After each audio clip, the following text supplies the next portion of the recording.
What's up everyone, how are you all? Today we are back with another blazing Naruto story.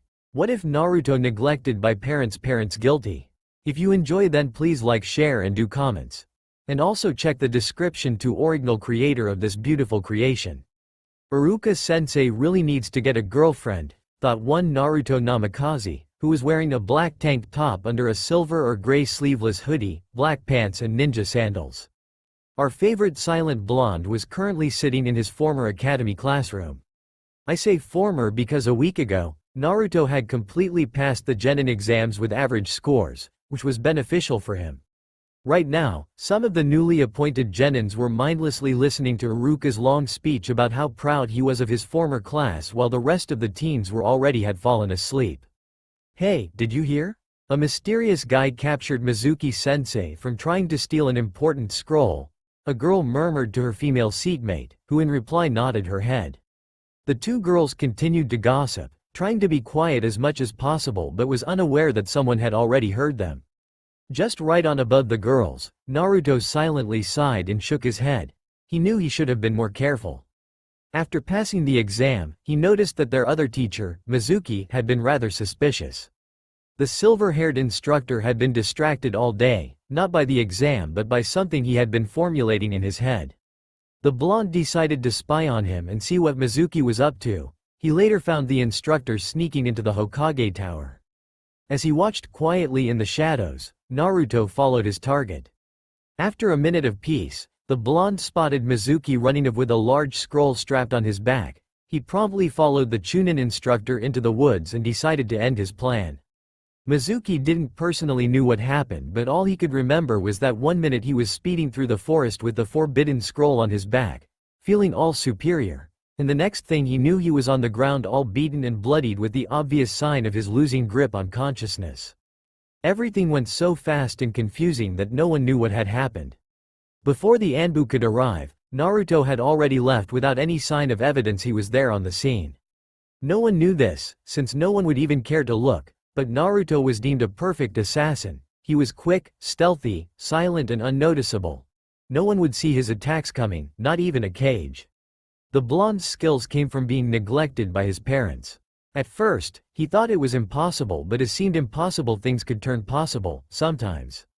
His silent personality, his stamina, speed and flexibility were a plus in his skills. His stealth were enhanced when he started borrowing his father's jutsu scrolls while he was at his study, which was inside his family library. Silent killing and assassination techniques were already mastered and are still growing to such extent. Yup, he was the perfect assassin. Not that anyone knew, yet. And your opponent? Now, I think I kept you long enough. Let's start with Team 1. Iruka finished, which earned him sighs of relief and noises of approval from the teens. The newly appointed genins listened intently to his announcement while Naruto still tuned out Iruka's words until he hears his name. Team 7 will be composed of Sasuke Uchiha. Iruka purposely paused for the fangirls to squeal. He already knew of this with the experience he already had. Sitting next to the window, away as much as possible from his annoying stalkers, Sasuke, who was wearing a high-collared blue shirt with the Uchiha symbol on it, white pants, white wrappings or tape on his lower legs, black ninja sandals and wristbands, grunted and continued to stare out the window without a glance to his old teacher, but the grunt that he made was a sign that he heard his name on the said team. His reaction caused a massive backfire of squeals and seducing swoons from the females in the room, which irked him. Arashi Namikaze, again. Loud squeals were heard while the men in the room covered their ears from the sheer volume. From the second row seats, Arashi smiled in happiness, earning dreamy sighs from the girls. Arashi was wearing a blue short-sleeve shirt under a red sleeveless vest, Anbu-styled pants and blue ninja sandals. He had red uncontrollable hair and blue eyes with a purple tint from both parents. He had a slightly round but still narrow face and whisker marks on his cheeks as a sign of being the fox Jinchuriki. And Naruto Namikaze, Iruka lastly mentioned. The females sulked while the males blinked in confusion. Wasn't the guy the one with the chalkboard? Eh? Naruto? That name sounds familiar. Oh yeah. Naruto ni. Wonder where he has been. I haven't seen him in a while. Arashi honestly couldn't think of a time when he talked or spent time with his brother. All his memories were about him and his parents and how the village had been giving him so much attention. A sharp pang of an unfamiliar feeling filled him, something he couldn't understand. The quieter than an Aburame loser? As long as he doesn't get in my way, it's fine, Sasuke thought as he crossed his arms over his chest and looked out the window, further ignoring everyone's presence. Team 7, your sensei will Kakashi Hitaki? Arashi's eyes widened at this but nonetheless, was glad that his sensei was who he considered a big brother. Like everyone else, Kakashi also ignored Naruto as he grew up.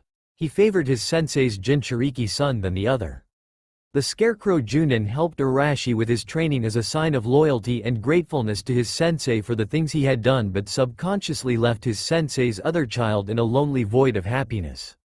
Naruto didn't care who his sensei was or who his teammates were. He just cared about finally becoming a shinobi and showing what his parents had missed. Of course, he wasn't intentionally making them feel guilty. In fact, he didn't care what they felt. He stopped caring years ago. He started ignoring instead, like what they have done. Knowing the famous copycat nin's lack of punctuality, the blonde took out his favorite Rubik's Cube and started fiddling with it to solve its puzzle. The cube was given to him by his very first friend and best friend when he was a child.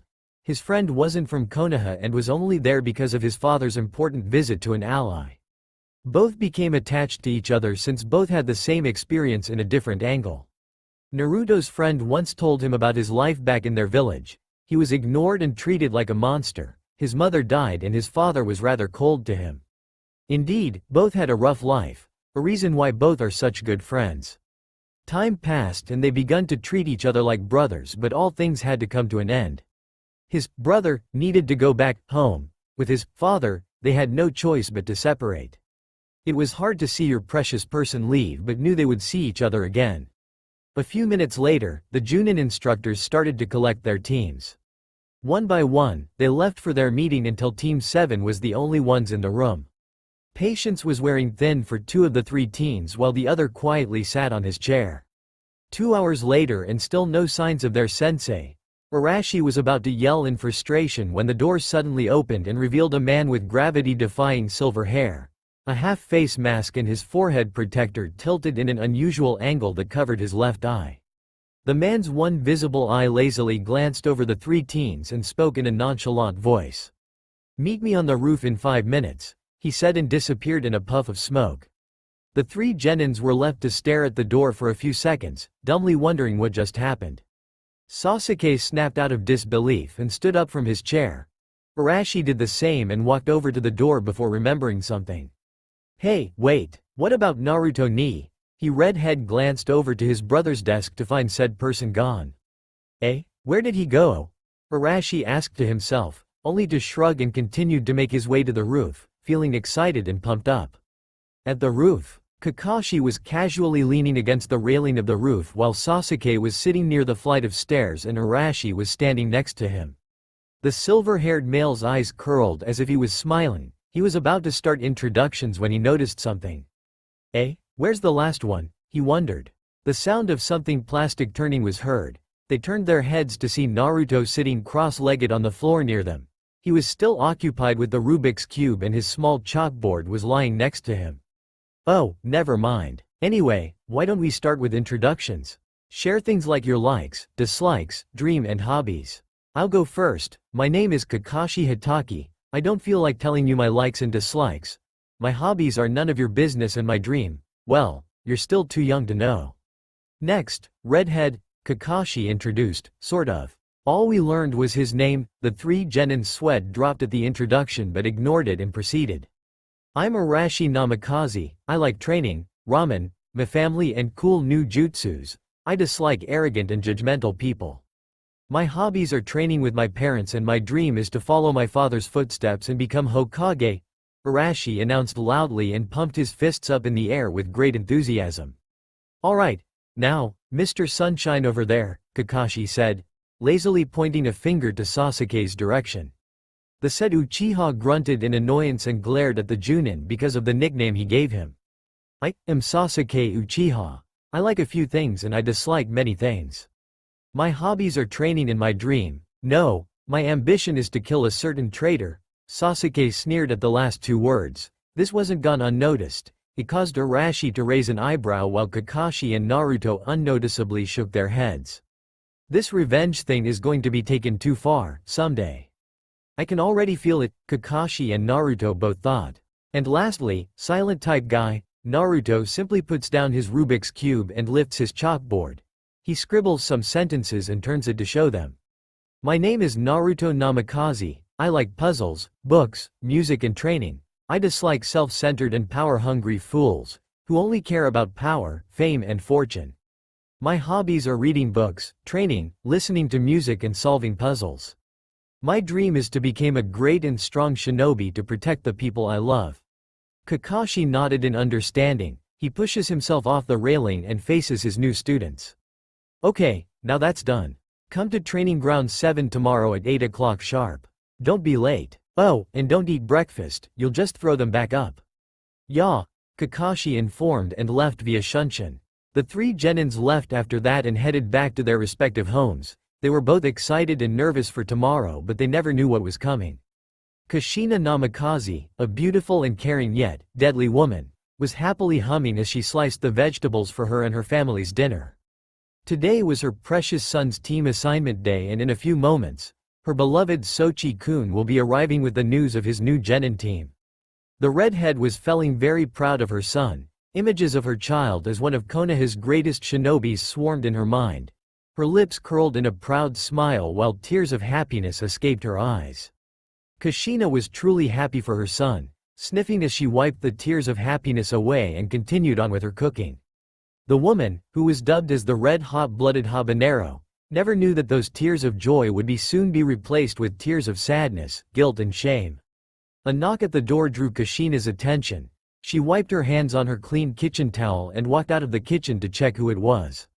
A man with blonde hair and blue eyes was revealed as soon as the door was opened. The man she loved and married smiled at his beloved wife. Kushina returned the smile with a warm and welcoming one of her own. She walked over to her husband, embraced him and kissed him on the cheek. Welcome home, honey. How was your day? The red-headed woman asked. Minato Namikaze sighed and closed the door behind him. It was fine. As usual, it was full of doing dreadful paperwork. Kami, sometimes I wonder if Hiruzen only wanted to get away from the paper menace by sacrificing himself. Minato joked, but the sign of tiredness were present in his blue eyes. Kushina chuckled at her husband's antics. She knew of the all-cages nightmare and/or enemy because of her blonde lover's daily complaint about the dreaded paper torture. I see. Well then, dinner will be ready soon. So, you just sit and wait, she informed and walked back to the kitchen to continue making dinner. The blonde Hokage sighed in content. He felt like he was the luckiest man alive with how his family turned out, a perfect one. With a wife who was as beautiful, kind-hearted and lovable like a goddess, and with a son that was selfless and determined as his parents, who would ask for more? Minato was more than thankful with what he had as his loved ones, but something wasn't adding up. He felt like he had forgotten something important. Just when the blonde was about to remember, a slam of the door woke him from his thoughts. Arashi was seen by the front door with a big smile. The redhead hurriedly ran to his blonde father and gave him a hug. Minato was surprised by the sudden action but returned the hug. Nonetheless, he smiled at his son, who was happily ranting about his day with meeting his team. Alright, Arashi. You can tell us about your team in dinner. How about you go upstairs and clean up? Minato advised and watched his son enthusiastically nod and ran up the stairs to the bathroom.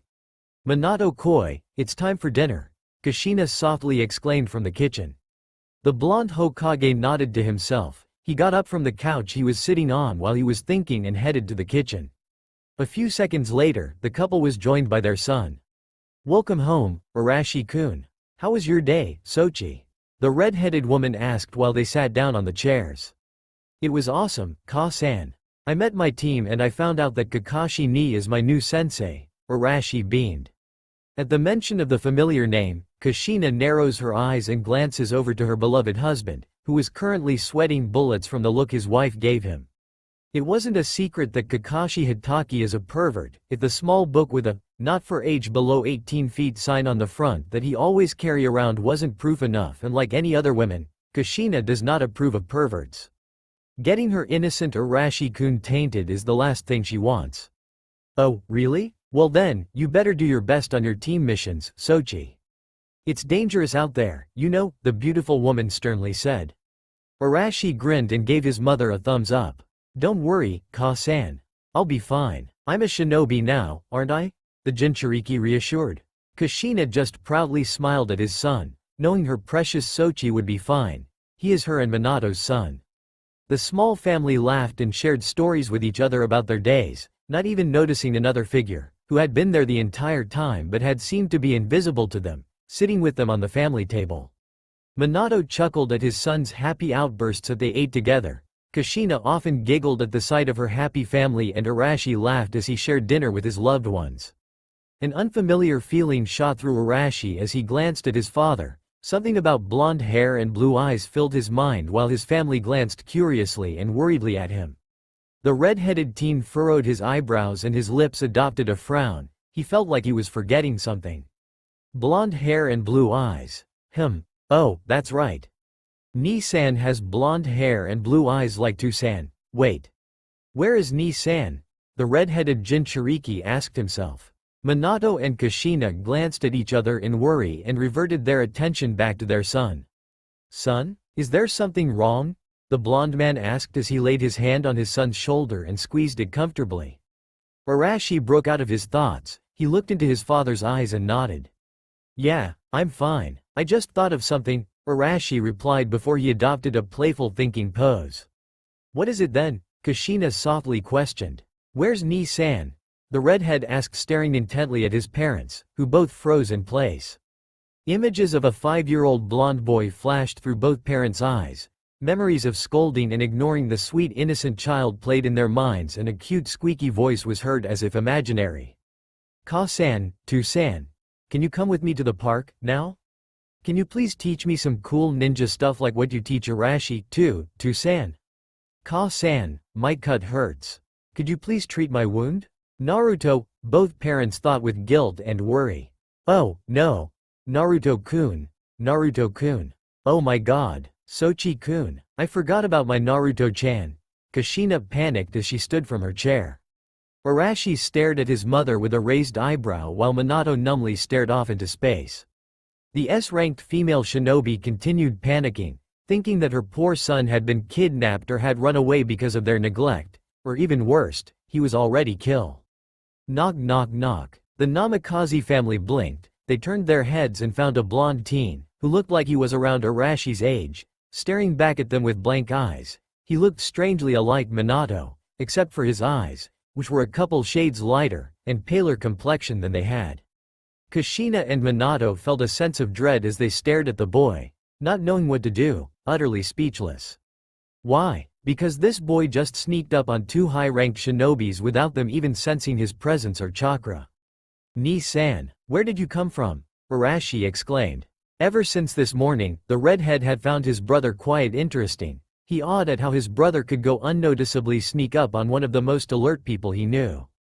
Although the stealth skill amazed him, Arashi found the silence of the blonde a little bit disturbing and uncomfortable. He wished that his brother would at least make any kind of noise, but Naruto stayed tight-lipped. I got here a few minutes after you got home. You just didn't notice me, Naruto replied by using his small chalkboard. After replying, he sets down his board and resumed eating while his family silently watched his movements.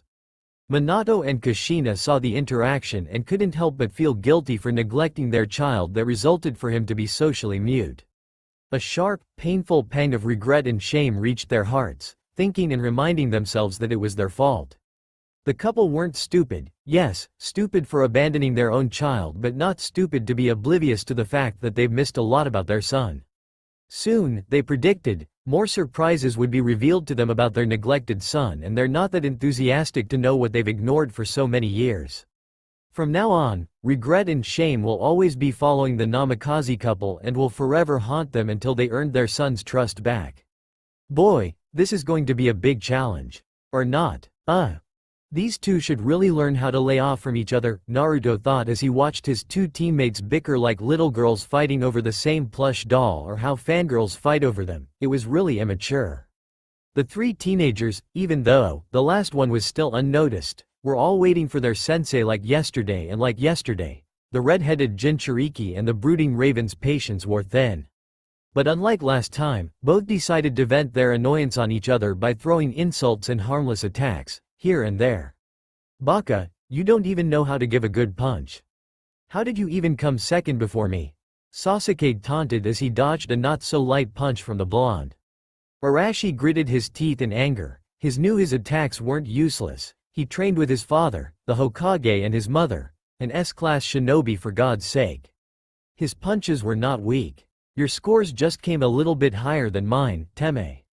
Don't boast so much when you don't even know who you're dealing with, Arashi growled as he launched another one of his powerful kicks at the side of the raven's head, who nearly got kicked in the cranium.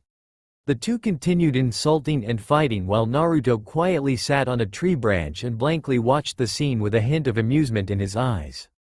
Really? They're 15 to 16 years old, they should act their age. The silent blonde shook his head exasperatedly. He was getting tired of his team really fast because of their current attitudes. At first, Naruto thought that his brother was the only problem since he wasn't very comfortable with any of his family members, but when he realized that the raven male of the team was the complete opposite of the other, the blonde started to develop an irritation towards his team. Plus the silver-haired Junin, since he was slightly part of the reason he was so lonely all his childhood. Puff. Speak of the devil, the blonde turned his attention towards the puff of smoke that appeared near the fighting duo, who stopped their hostile activity towards each other. Kakashi stood before them with his usual lazy eye smile. He had one hand in his pockets and the other raised in a lazy wave. Yo! The Junin greeted as he settled his visible on his two students. He then raised a visible eyebrow before turning his head in random directions, as if looking for something. This earned confused expressions from Arashi and Sasuke. The blonde Jinchuriki tilted his head in a questioning way. He crosses his arms and glares at the taller male. You're late, Kakani. What are you looking for, anyway? The blonde vessel asked, earning a sheepish reply from the Junin in front of them. Haha, sorry, I got lost in the road life. Kakashi scratched the back of his head, a sign of slight embarrassment. Naruto rolled his eyes. Really? This was his best excuse for being late? So much for the famous Sharingan no Kakashi. Naruto leaned on the tree trunk and relaxed his shoulder, trying to get comfortable. Where's the other one? The copycat nin asked. In queue, the silent blonde jumped down from the tree, that quickly grabbed the other's attentions. He slowly walked up to them with both hands in his pockets. Kakashi dumbly blinked and shook off his stupor. Anyway, I'm glad you guys came because today, we are going to the test, the silver-haired Junin proclaimed, causing the teens to raise an eyebrow. What test? The redhead questioned, confused with the proclamation. Kakashi blinked at the question. Wait, I didn't tell you. Yesterday? The Junin tilted his head in fake innocence and confusion. Yes, Arashi shouted. Oh, well then, sorry, I guess I forgot to tell you that today, you're taking the genin exams. Kakashi gleefully explained, enjoying the teens' reactions, which were surprised, and bored. The Sharingan user sweat dropped at Naruto's neutral expression that simply screamed, I don't give shit. What? But we already took the exam. That's why we're here. Arashi gasped at the information while Sasuke had his mouth slightly ajar. Naruto, on the other hand, still maintained a calm aura as he listened and watched. The silver-haired Junin then proceeded to explain the rules of the test, which just shocked the two other newly appointed genins further with the fact that only two of them will be able to pass the test. Determination flared from each teen, but the most silent of the team was more determined to find the true meaning of the test. Something surely smelt fishy about the situation, and Naruto was going to find out why or what. Alright, let's start the test. But before that, I just want to inform you that you should come after me with the intent to kill. Kakashi takes out the timer, sets it and starts. Altogether, the three genins disappeared, two jumped up to the trees and the last one vanished in plain sight. The Junin instructor narrowed his eyes. He was quite impressed with the blonde's mastered stealth and speed. Kakashi glanced up to the sky and quietly sighed. It was such a peaceful day. The birds danced around up in the endless heavens and the trees moved at the beat of the breeze. The sun was shining, but it wasn't so harsh. Its brightness was mellow yet still cheerful. It was a shame that they had to do this whole test when he could have relaxed instead. Well, whatever. It was time to find his students. After a few minutes of hiding, Arashi was the first to attack and attempt to retrieve a bell. Kakashi gracefully dodged his punches and kicks. More attacks were delivered but not a single one hit its mark. The two ninjas exchanged attacks at each other for a solid 30 minutes, long enough for anybody to know that those two meant business. Arashi charged up one of his father's famous techniques, the Rasengan, and ran up to the Junin. Kakashi nearly got hit with the chakra sphere and was almost injured. Luckily, he dodged at the last minute and managed to avoid the blue ball of energy. So close. The redhead growled in annoyance. Come on, Kakani. At least let me land a punch. Arashi groaned in frustration. He never did win any spars with his big brother figure, even with a little help from Kyuubi. Kakashi just chuckled at the boy, shaking his head in a decline, but he had to admit, he was proud that he almost landed a Rasengan on his person. Sorry, Autoto, SP? You can't just request your enemy to let you land an attack on them. The Junin then delivered his own attacks and successfully knocked the redhead out. Kakashi lifts the boy and ties him up on the wooden post. He then leaves to find the others. Sasuke came up next and like the redhead, he almost came close to have land an attack on their Junin instructor. The Raven even launched a fireball at the older male, who almost got incinerated. Kakashi knew he shouldn't be playing around with these kids because all of them were prodigies, but this is just ridiculous. He never guessed that a mere teenager could produce such strong jutsu, preferably that big. Punch after punch and kick after kick, the two ninjas battled just as hard as the last one, but Kakashi was more superior. The silver-haired Junin had managed to distract the teen and disappear into a jutsu. Sasuke looked around. Up, right, left. Doden. Shinju Zanshu no Jutsu. Earth release.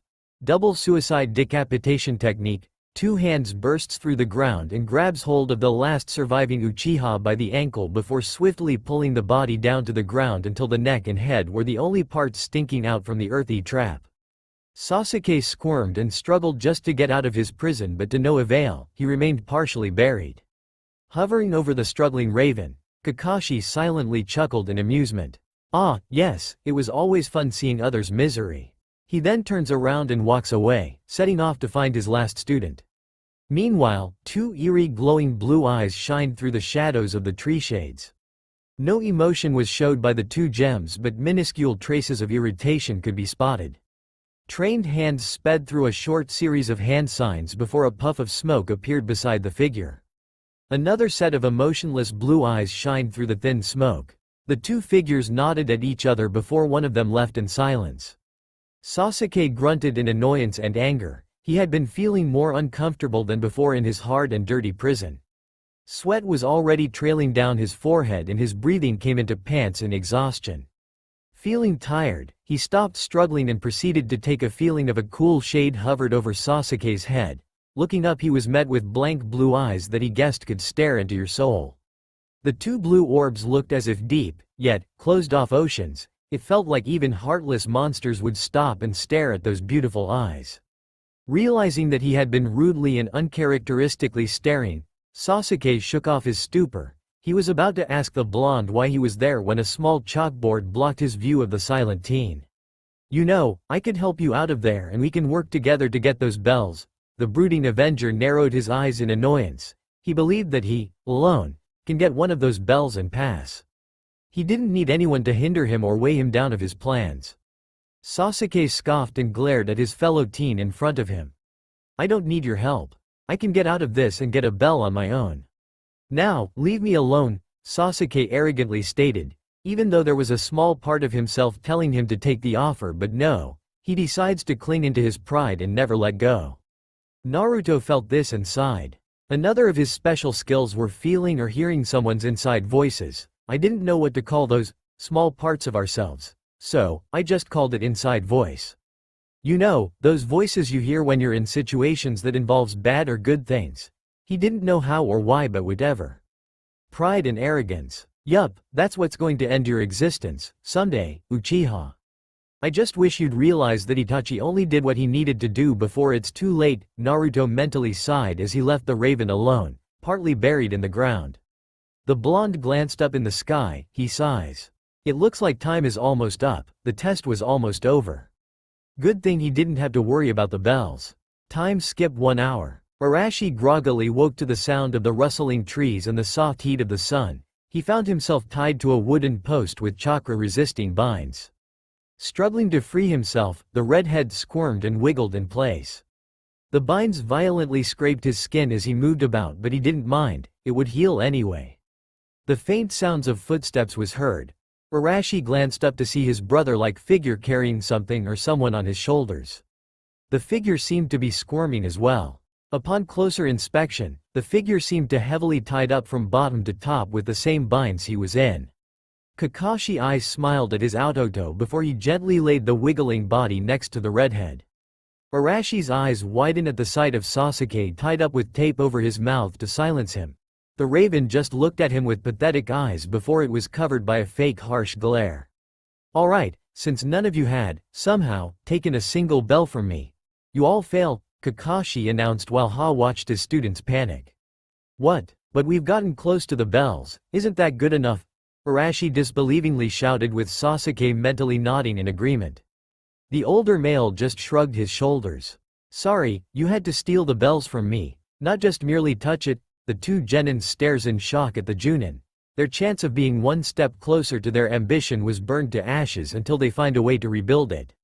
Protests were starting to bubble in air throat. They were about try and reason when Ching! The sound of jingling bells echoed in the trio's ears. They all looked back to see the said quieter than Aburame blonde holding the two bells. An awkward silence filled the training ground, no one moved a muscle. The three males, Arashi, Sasuke and Kakashi, were each trying to slowly process the picture they were staring at. Naruto secretly rolled his eyes. He knew the three were still dumbstruck, but he was getting impatient. So, he tossed the bells at the Junin, who pathetically caught it in a dazed state. The silent blonde then went puff and disappeared in the smoke. A single page of a notepad was left behind. "My two teammates can have both bells. I care not if I was sent back to the academy, it's much better than each of us trying to kill each other for a bell.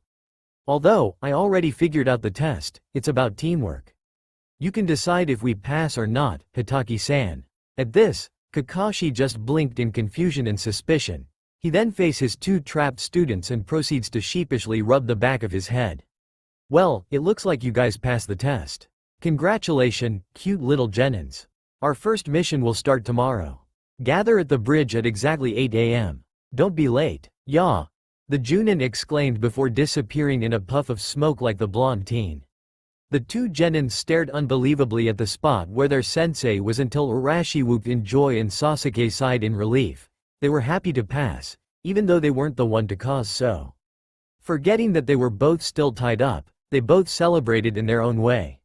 Naruto watched his teammate, Sasuke, as he trained. Earlier, the blonde had followed the dark-haired male to a reserved training ground for higher-ranked ninjas only. The silent teen was currently sitting on a log a few meters away from the destruction that was forced upon the training ground. Naruto professionally analyzed every single detail of Sasuke's movements and attacks. It was seemed that the other teen was mad about something by the harshness of each move. Noticing this, the quiet prodigy mentally sighed. Such power, will and potential, it's a shame that he uses more hate than determination. He could grow up into a very powerful shinobi, one day, Naruto thought. His eyes stayed on the figure of the young Uchiha. Maybe I can prevent that, I could try at least. The blonde lowered his gaze while his mind started to wonder. He began to remember the events that's been occurring for these past week. Since the test given by Kakashi, his parents and brother had been bugging him non-stop. They've been trying to interact with Naruto as best as they can. But the latter just won't let them. He would dodge, hide, run and plain ignore them every time they would try. It was upsetting and depressing that their own son, brother won't give them a chance to at least talk. Both the Namikaze couple guessed that it was karma or painful payback for their neglect. Arashi seemed to be unwavering since he keeps trying so hard. Naruto would give him credit for that, but he still wasn't feeling the necessary urge to reward that, right now. Maybe in the future, in the near future. It seems curiosity also drew the others' attention to him with his silent ways and calm aura. It made many see a professional war veteran than a 15-year-old freshly minted genin. The unnerving silence that enveloped the boy also, slightly scared some villagers and shinobis, including his team and family. They never expected anyone to be that tongue-tied. Yeah, sure, the Aburame clan is similar, but at least they talked from time to time, not like Naruto, who never seemed to communicate vocally. Again, Arashi showed that he wasn't giving up, both on reconnecting with his brother or making him talk. He would sometimes talk to the blonde, even though there would no reply, and he would also share jokes with him. After a lot of unsuccessful plans, it began to portray that the redhead is becoming more frustrated and desperate. Why? Because a few days ago, the other teen tried making his silent brother produce at least a small sound by accidentally hitting him where it hurts the most. Though it was a good plan for him, the scheme didn't work as properly as it should have. Naruto luckily had very impressive reflexes. I emphasize lucky, by the way. He knew that his brother would somehow try to make him voice out any kind of sound, but he never anticipated that his red-headed brother would settle on hearing a pained scream from him. Yeah, that could have hurt if he hadn't evaded. "What are you doing here, loser?" A voice suddenly shook him out of his thoughts. The blonde lifted his head to meet Onyx's eyes staring arrogantly back at him. Naruto only blinked and scribbled down on his chalkboard. "I was just taking a walk when I spotted you walking to this training ground, Uchiha-kun. I didn't want to bother you, but I was very much curious on what you're going to do in a training ground specifically reserved for higher-ranked shinobis." Ever since the team placement, the silent teen had only been addressing his team by their clan names, except for Arashi though. He calls his brother, Arashi-san, like a complete stranger.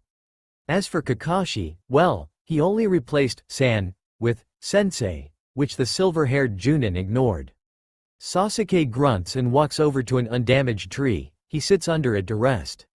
Naruto stared at him with unblinking eyes until he stood up and took out a small scroll. A few seconds later, a puff of smoke appeared and a bottle of water became visible. The blonde trudged in front of the Uchiha and hands him the water bottle. Sasuke only grunted and accepted. That's when the dark-haired male noticed a sticky note on the bottle. "Uchiha-kun, you should really need to carry some water or some sort of beverage with you when you train. You could pass out in dehydration. You should also consider bringing someone to spot you when you're training. You might get hurt and no one will know until it's too late," the note said. The reminder was only disregarded and tossed away. The known Uchiha then focuses on the drink in his hand and opens it. He takes a few gulps before sighing in relief. There were a few minutes of awkward silence until Naruto started scribbling again. "I must be honest with you, Uchiha-kun. I'm quite impressed of your feat. You seem very eager to train. But I must ask, why is that you try so hard? Feeling talkative today?" Sasuke decides to hesitantly share and maybe get the tight-lipped blonde to leave him alone. "It's because I need to get revenge on the single man who killed my family," he growled lightly while his hand tightened his hold on the bottle. Naruto noticed this and sighed. "You don't need to hide his identity. Everyone knows about the Uchiha massacre that was brought down by your brother, Uchiha Itachi." Sasuke twitched in annoyance as he read the note. "Then why did you ask, if you already know?" He scowled at the other. "It seemed you didn't quite understand my question, Uchiha-kun. Allow me to clear it up for you. Why do you try so hard to get revenge? I thought you already knew about the massacre. It's because he killed our clan. That's why." The onyx-eyed teen seethed at the unwavering blonde in front of him. Is this guy really serious or is he just an idiot? Can he not see the obvious? The guy seemed to be only wasting his time with stupid questions with annoyingly obvious answers. Feeling frustrated, he was about to get up and leave when. "What would you gain from it if you did succeed on getting revenge?" The question made Sasuke freeze on his spot. The clogs on his mind started working slowly. Trying to process the question and let it sink in. Speechless was what you could describe Sasuke right now. He never thought of that before. What would he gain? What was the purpose? Is revenge really that unnecessary? A quick answer materialized in his mind that seemed to be leaning more on his character. Not thinking enough, he quickly answered. "To bring back pride and honor to the Uchiha clan. Itachi dirtied them with the blood of our own family." Naruto stared again at him with his unemotional eyes that held something that screamed, "Are you kidding me?" The dark-haired teen shifted in his place, nervous at the intent gaze of the other person in front of him. A minute later, Naruto started writing another response. "I do not wish to offend you in any way, but is that all you could think of gaining, Sasuke? If it is, then you should just give up your revenge. Everyone knows that not all revenge are fruitful and it looks like yours isn't. Either, Naruto stood up and dusted himself off after letting Sasuke read his reply. He glanced at the still frozen Uchiha before taking out his pen and sticky notes, and started scribbling on the smooth surface. The blonde stuck it on the tree bark and left. Sasuke, on the other hand, was too shocked to even move. That was the first time his silent teammate had addressed by his given name, and by using his name, it seemed that the blonde was really serious about this issue.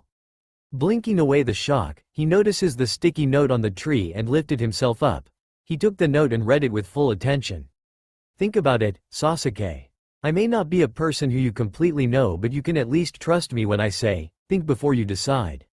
You might think of me as an inferior being trying to stop you from reaching your goals, but in truth, I want to help you. If you want to talk about this, you're free to come to me. I'd be happy to assist, Naruto."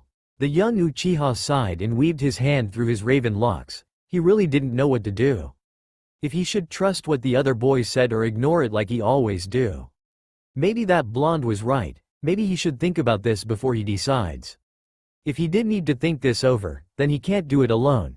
He needed someone to talk to about this. Someone who would listen and help him in time of need. Glancing down on the note, he found the smoothly written name of his blonde teammate. Naruto, huh? Oh, come on, To-san.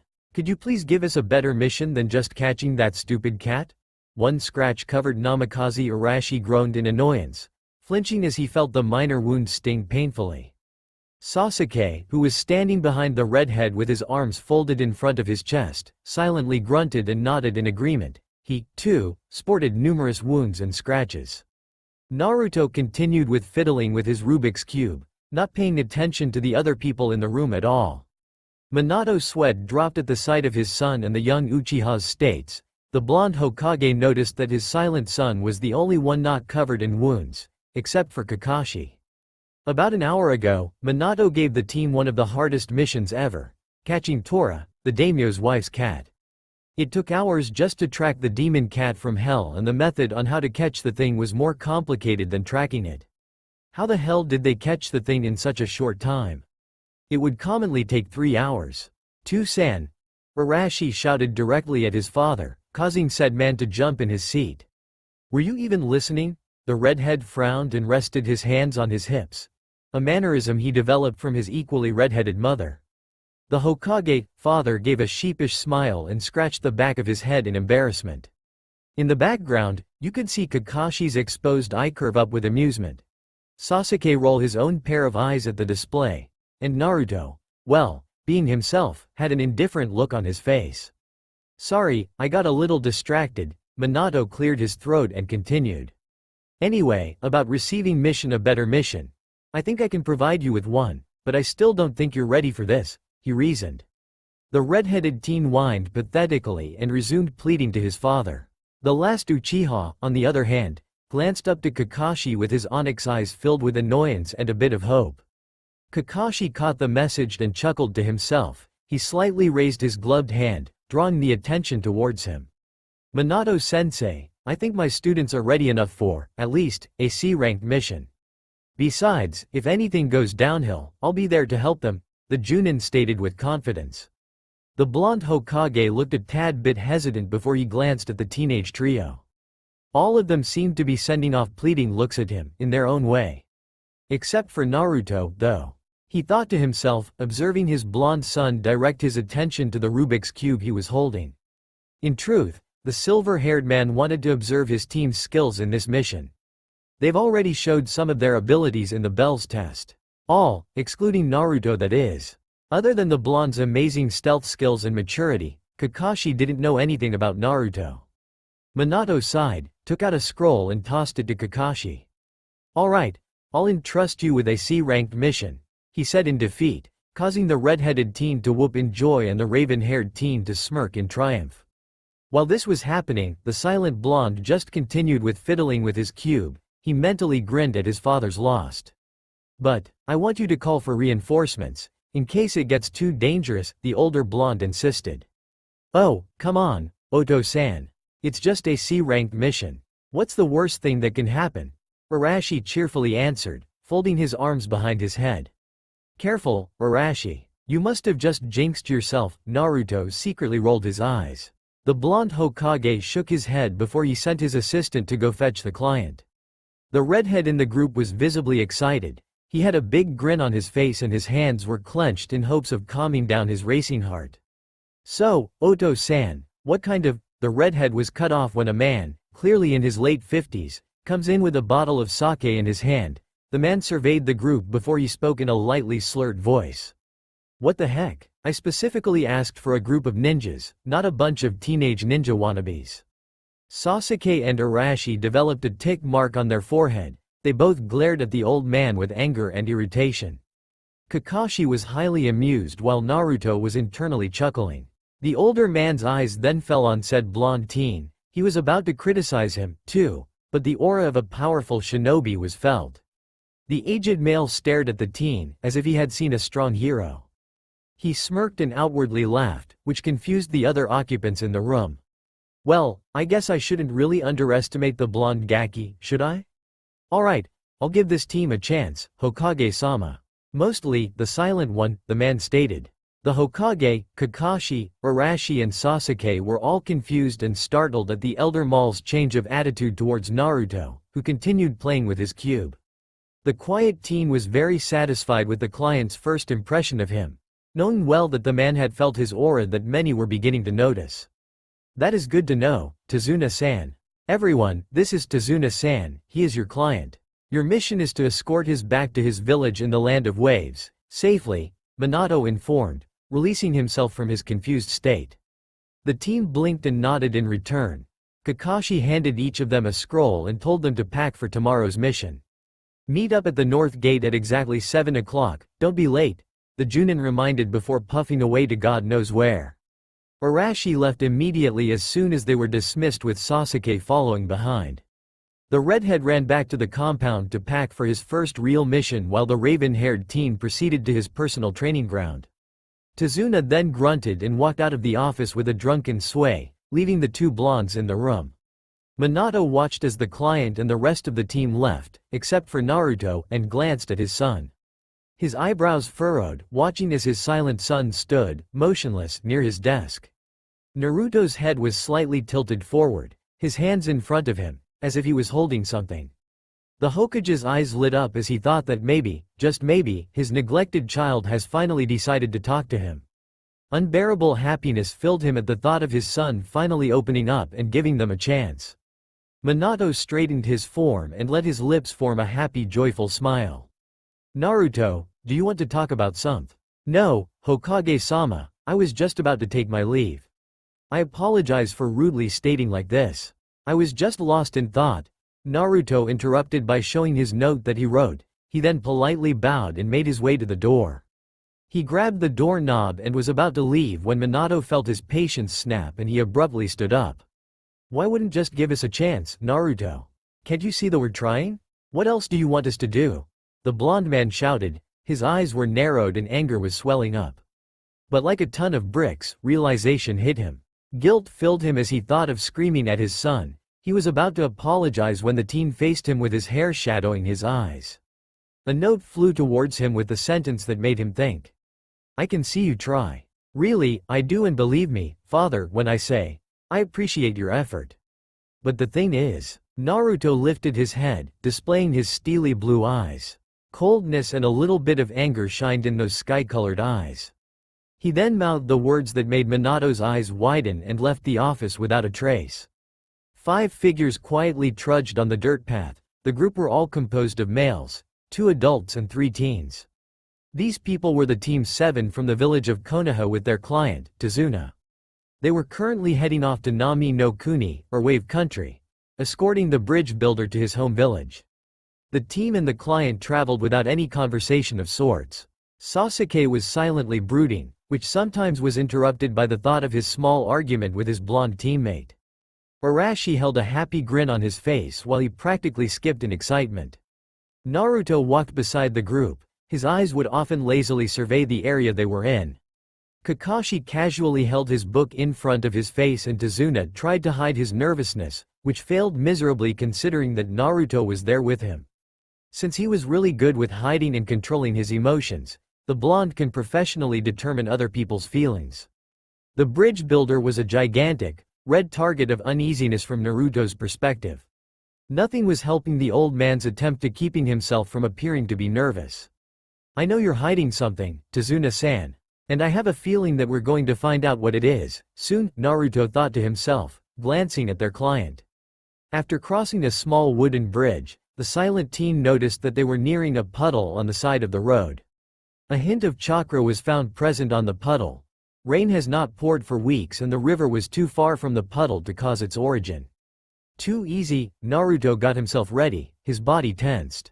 Directing his gaze towards his teammates, he noticed that his brother and the Uchiha was oblivious to the possible threat. The silver-haired Junin instructor seemed to notice the hiding opponents, though. Naruto took a kunai from his pouch without the other's knowledge and concealed it behind his palm. His timing was perfect when two bodies emerged from the puddle. Chains flew towards Kakashi and wrapped around him tightly. The chains gripped and teared the silver-haired male into pieces, his flesh and organs scattering everywhere. Tazuna gasped in shock and disgust. Arashi shouted Kakashi's name and Sasuke's eyes slightly widened. Naruto still held his emotionless mask. He had already seen someone die, so it wasn't alien for him to see someone get killed. Besides, he knew that his instructor replaced himself with a log before he was shredded. The demon brothers. What are they doing here? I wonder why, the blonde sarcastically told himself. He sprang and tackled one of the enemy nins onto the ground with him. The said demon brother growled. He raised his hand, about to slash the teen on top of him with the sharp claws of his gauntlet. Naruto grabbed the oncoming armed hand before bending it back in an abnormal angle, successfully breaking the attacker's arm. Sasuke and Arashi battled the last demon brother, unknowingly leaving the client unprotected. How foolish, the blonde mentally facepalmed. Knocking the enemy out with a chop to the neck, the two genins smirked or grinned in triumph. Good job, team. Arashi whipped his head and saw Kakashi beside Tazuna, unharmed. The scarecrow Junin's hand was lazily raised, as if trying to portray that he was certainly uninjured. You guys did great protecting Tazuna-san and defending yourselves. But now, Kakashi slowly faced the bridge builder, who was trembling in nervousness. How about you tell us what this mission is truly about? Nay, Tazuna-san? The nin's lone eye hardening in seriousness. WL, USC, K. Kakashi-san. Tazuna stuttered.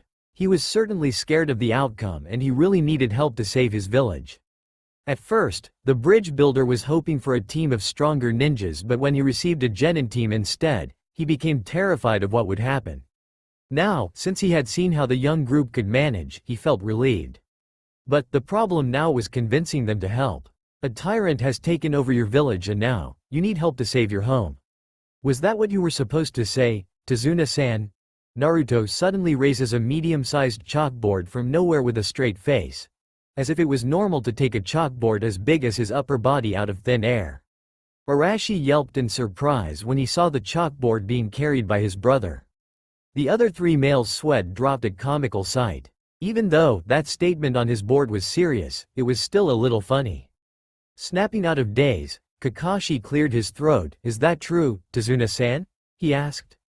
Yes, it's true. But, how did you know, Naruto-san? I didn't even say anything, the bridge builder asked the blonde teen, who shrugged and replaced his medium-sized chalkboard with his usual smaller one.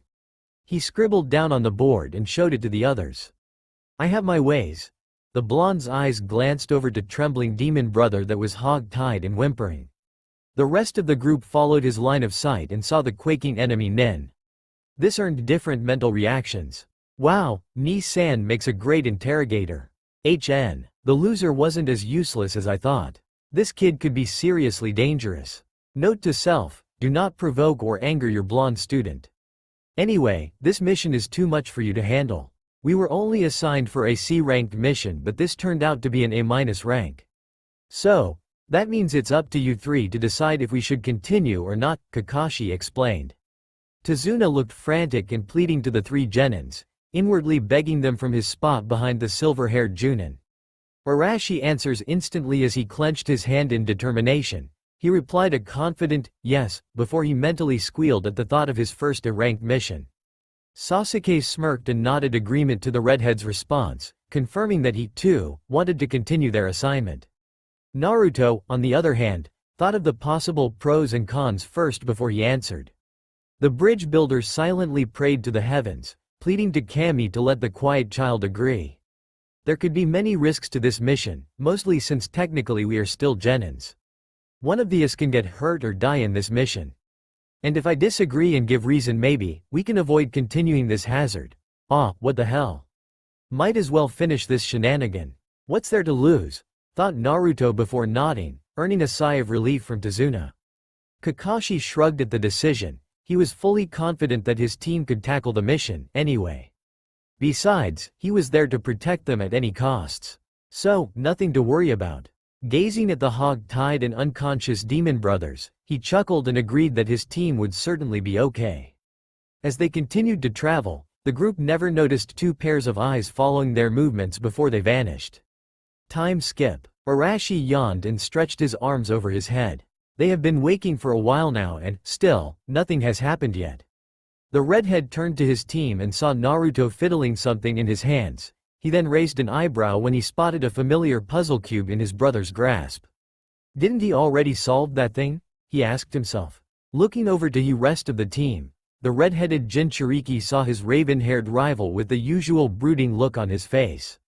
Kakashi still had his nose stuck in his book and Tazuna had a look of paranoid fear etched on him.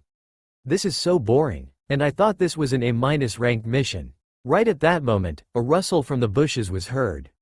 Arashi instinctively took out a kunai and threw it at the bush, where he had heard the noise. The rest of the group stopped in their tracks and stared at the redhead's back, which was turned towards them.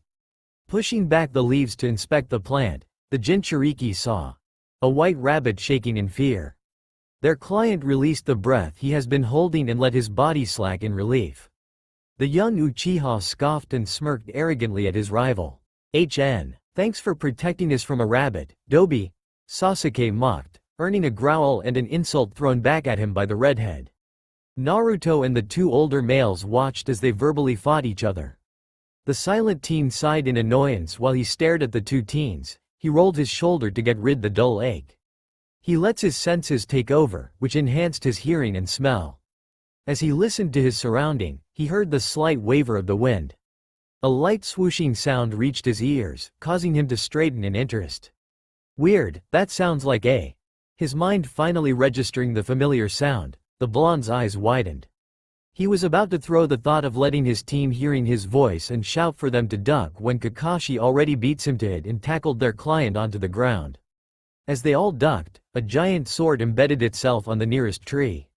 A muscular man dropped on the hilt of the large weapon with his arms crossed. The silver-haired Junin narrowed his eye, knowing who exactly attempted to slice them in half. The two genins was awed by the display of the enemy nin. Naruto also had his eyes narrowed while Tazuna went back to trembling in horror. Hand over the old man and you'll still live to see another day, the man stated in a gruff voice. Slightly awkward silence hung in the air. Team 7 and Tazuna stared at the masked man in awe, indifference, and fear. Kakashi's body tensed as he kept his eye on his opponent. Naruto and the other genins did the same while the bridge builder gulped in terror. The silent blonde assessed the situation, his hand steady right across his weapon pouch. Sending an unnoticeable wave of chakra, he found that there was another presence hidden in the trees. Its chakra signature was lowered but still faint enough for him to sense. So, there's two of them and four of us, only one of us is a Junin while the rest of us are genins. We have a 65% of winning if only it was quantity we're taking about. Momochi Zabuza, the demon of the bloody mist, and his apprentice, both are capable of real damage. Damn, I need to be careful, I don't want to reveal too much, Naruto thought, his hands opening and closing. First, we need to guard Tazuna-san. We can't let him get to our client. Momochi Zabuza, the demon of the bloody mist. Who do I owe the pleasure to meet you? The silver-haired Junin mocked asked. Kakashi no Sharingan of Konohagakure. What an interesting opponent. No wonder the demon brothers were so easily defeated, the demon of the mist replied. Why, thank you for the compliment, Kakashi sarcastically stated before raising his headband, revealing his Sharingan eye. Seeing the lone eye, Sasuke's black orbs widened in disbelief. He has the Sharingan? But how? He's not even an Uchiha. The last Uchiha shouted to himself. Arashi, who was right beside the brooder, gaped in awe at the sight of his big brother figure's red orb. Cool, the redhead muttered. He had already seen the eye from his father's and Kakashi's previous spars. Arashi was always fascinated with the bloodline. Though, he didn't even bother to think he had an Uchiha in his team since Sasuke hasn't unlocked his Kekkei Genkai. The redhead always wanted a bloodline of his own, but he was thankful and proud to be Jinchuriki because he was still special to have the Kyuubi sealed in himself. I feel honored to see the fabled Sharingan so soon. Though, I do want to kill and get rid of all of you. I only came to kill the old bridge builder, Zabuza stated with confidence. The silver-haired Junin smirked under his mask and pulled out a kunai. He bravely stepped in front of his team and the client and slipped into a defensive stance. Well then, you have go through me, first. At those words, the swordsman suddenly disappears, along with his sword that once was embedded on the tall tree. Thick mist surrounded the area, making it hard to see for some members of the group. Kakashi stood firm on his ground. He used his Sharingan to see clearly through the mist and scanned the plain for the enemy nin. Unknown to the others, Naruto's blue eyes lightly illuminated, green tints swam in his icy blue eyes. His eyesight cleared and so was his target. Lungs, spine, liver, jugular, kidneys, brain, artery and heart. Striking at least one of these vital points can kill anyone almost immediately. I must admit, such a decision is quite hard to make, the swordsman taunted from the blanket of mist, making Tazuna, Arashi and Sasuke nervous. Killer intent was spread everywhere and was causing the two other genin and their client to feel more frightened. Naruto rolled his glowing eyes at the display of killer intent. He swiftly opened his pouch and took out his own kunai and ran behind Tazuna to guard him while keeping a close eye on the enemy nin. Sasuke, who slightly shook, couldn't bear with the amount of killer intent Zabuza was pouring out. His pale skin was becoming paler by the second and his hands were twitching as he held onto his own weapon, as if he was plotting to kill himself. Of course, the Junin instructor saw this and attempted to reassure his student that everything will be alright. It's okay, Sasuke. Just relax, I'll handle this. I will not allow any one of you to get hurt. I promise, the one-eyed ninja sternly stated, earning a low chuckle from the swordsman. And what makes you think that none of your brats will get hurt? In fact, what makes you assume that any one of you will live to see the next sunrise? The demon threatened, appearing out of nowhere in the middle of the form that the genins constructed. Kakashi turned and dashed towards the group. The teens and Tazuna leapt out of the way of the two battling shinobis. The silver-haired nin thrusts his kunai into Zabuza's stomach and as the strike pierces his body, the demon swordsman bursts like a water-filled balloon. Another Zabuza appears behind Kakashi with his giant sword raised. He brought it down with great skills and slashed his opponent in half before it also bursts into water. A sharp weapon reaches for the brunette's neck and presses itself against his skin. The one-eyed Junin stood confidently behind him with an aura of power. The rest of the group stood in awe and daze, staring at the two strong ninjas with widened eyes and gaping mouths. Naruto, on the other hand, readied himself. He already knew which clone was real and there's definitely wrong with this picture.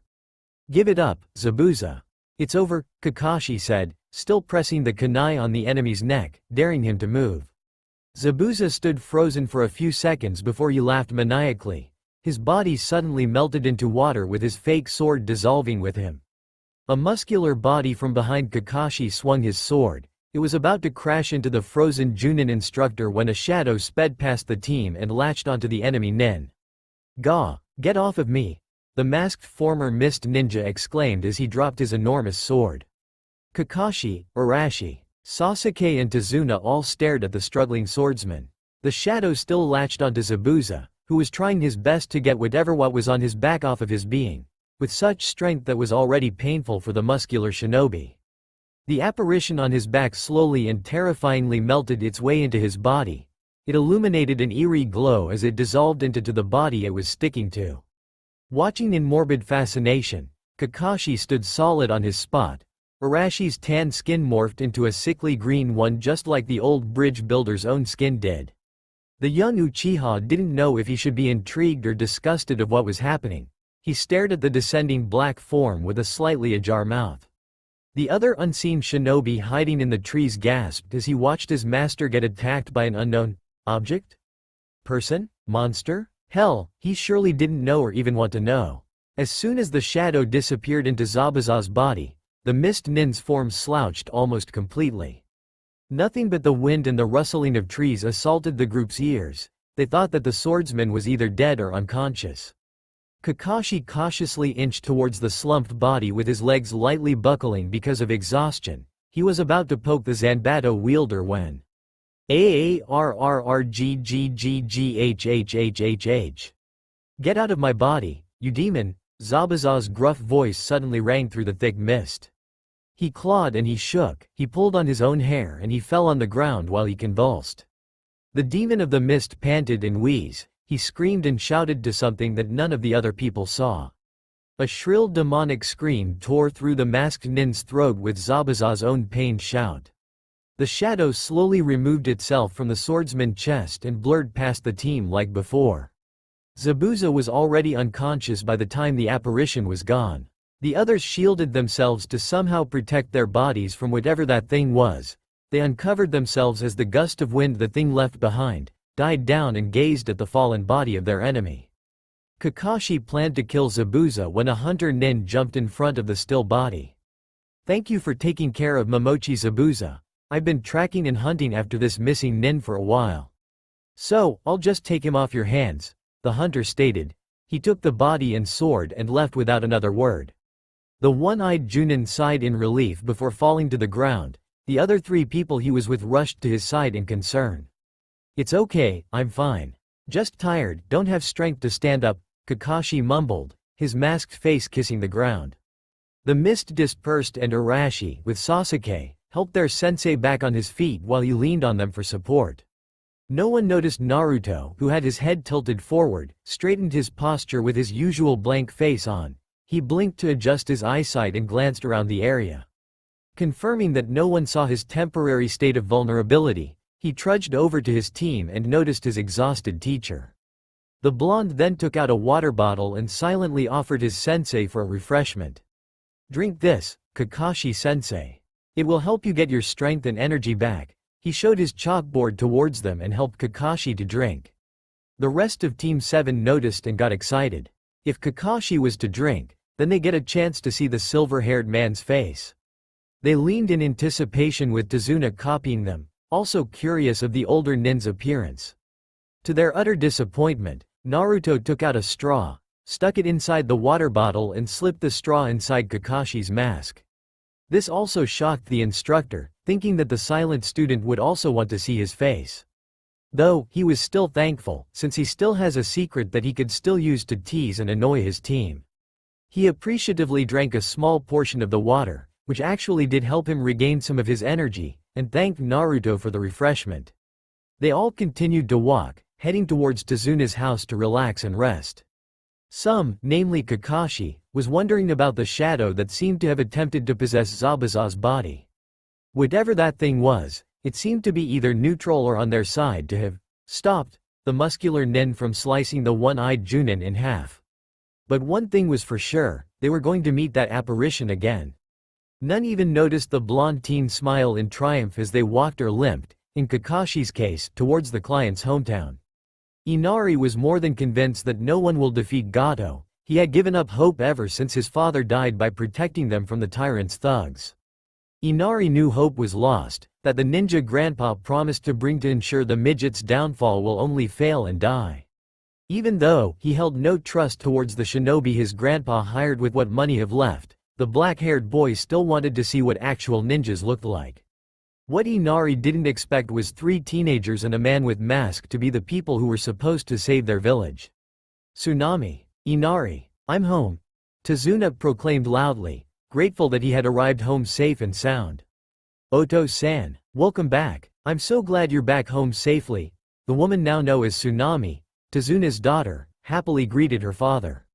Noticing the visitors they had, Inari's mother smiled sweetly and bowed politely in greeting. Oh, hello. Please come in, make yourselves at home, she said, ushering them inside for refreshments. Arashi and Sasuke helped Kakashi to the couch and gently seated him on the furniture. Naruto trailed behind them as he preferred to keep distance. He leaned on the wall next to the couch while the rest of the team sat comfortably. Tsunami, Inari, these are the ninjas who are going to keep us safe while we finish the bridge. This is Kakashi Hitaki, Arashi Namikaze, Sasuke Uchiha, and the blonde one is Naruto Namikaze. The bridge builder pointed to the right person in each name as he introduced them. Everyone, this is my daughter, Tsunami, and my grandson, Inari, he continued. It is very nice to meet you both. And thank you for letting us temporarily stay here, Miss Tsunami, Kakashi politely stated before thanking the female brunette for the glass of water she handed him. Hi, Arashi cheerfully greeted as he accepted a glass water from Tsunami as well. HN, grunted the only Uchiha on the team. It's a pleasure to meet you, Miss Tsunami, Inari. Naruto raised his chalkboard while taking a sip of water. The raven-haired woman's smile widened because of the strange group. She waved her hand dismissively before insisting them to drop the formalities. Inari watched the interaction from behind his grandfather's back. Now he was pretty determined that the group was going to die but still kept quiet about it. Oh, it seems we have a group of gentlemen to protect us. Nay, Inari-kun? Even so, I still think any of you can prevent us from being harmed, and for that, I thank you, Tsunami giggles. The silver-haired man smiles at the mother and replies. No need to thank us, Miss Tsunami. It's our duty to protect those who needs it. The redhead of the group grins widely and pumps his fist in the air in enthusiasm with an excited whoop. Yeah, we'll beat every single bad guy and keep you all safe. Believe it, Arashi happily yells out, successfully busting Sasuke's eardrums, who is sadly sitting next to him. Will you all just stop it? Stop pretending like you're all going to save the day. It's not like you can, the bucket hat-wearing boys snapped at the team, thinking that they were only giving out false hope to others to earn money. Tsunami gasped at her son's rude outburst before sternly sending up to his room. Tazuna sighed and shook his head sadly at his grandson's attitude before entering the kitchen to try and find some sake. The red-headed Jinchuriki was outwardly offended by the boy's proclamation but was immediately held back by his sensei to avoid any kind of misunderstandings. Sasuke felt his eye twitch in annoyance while the silent member of the group remained, well, silent.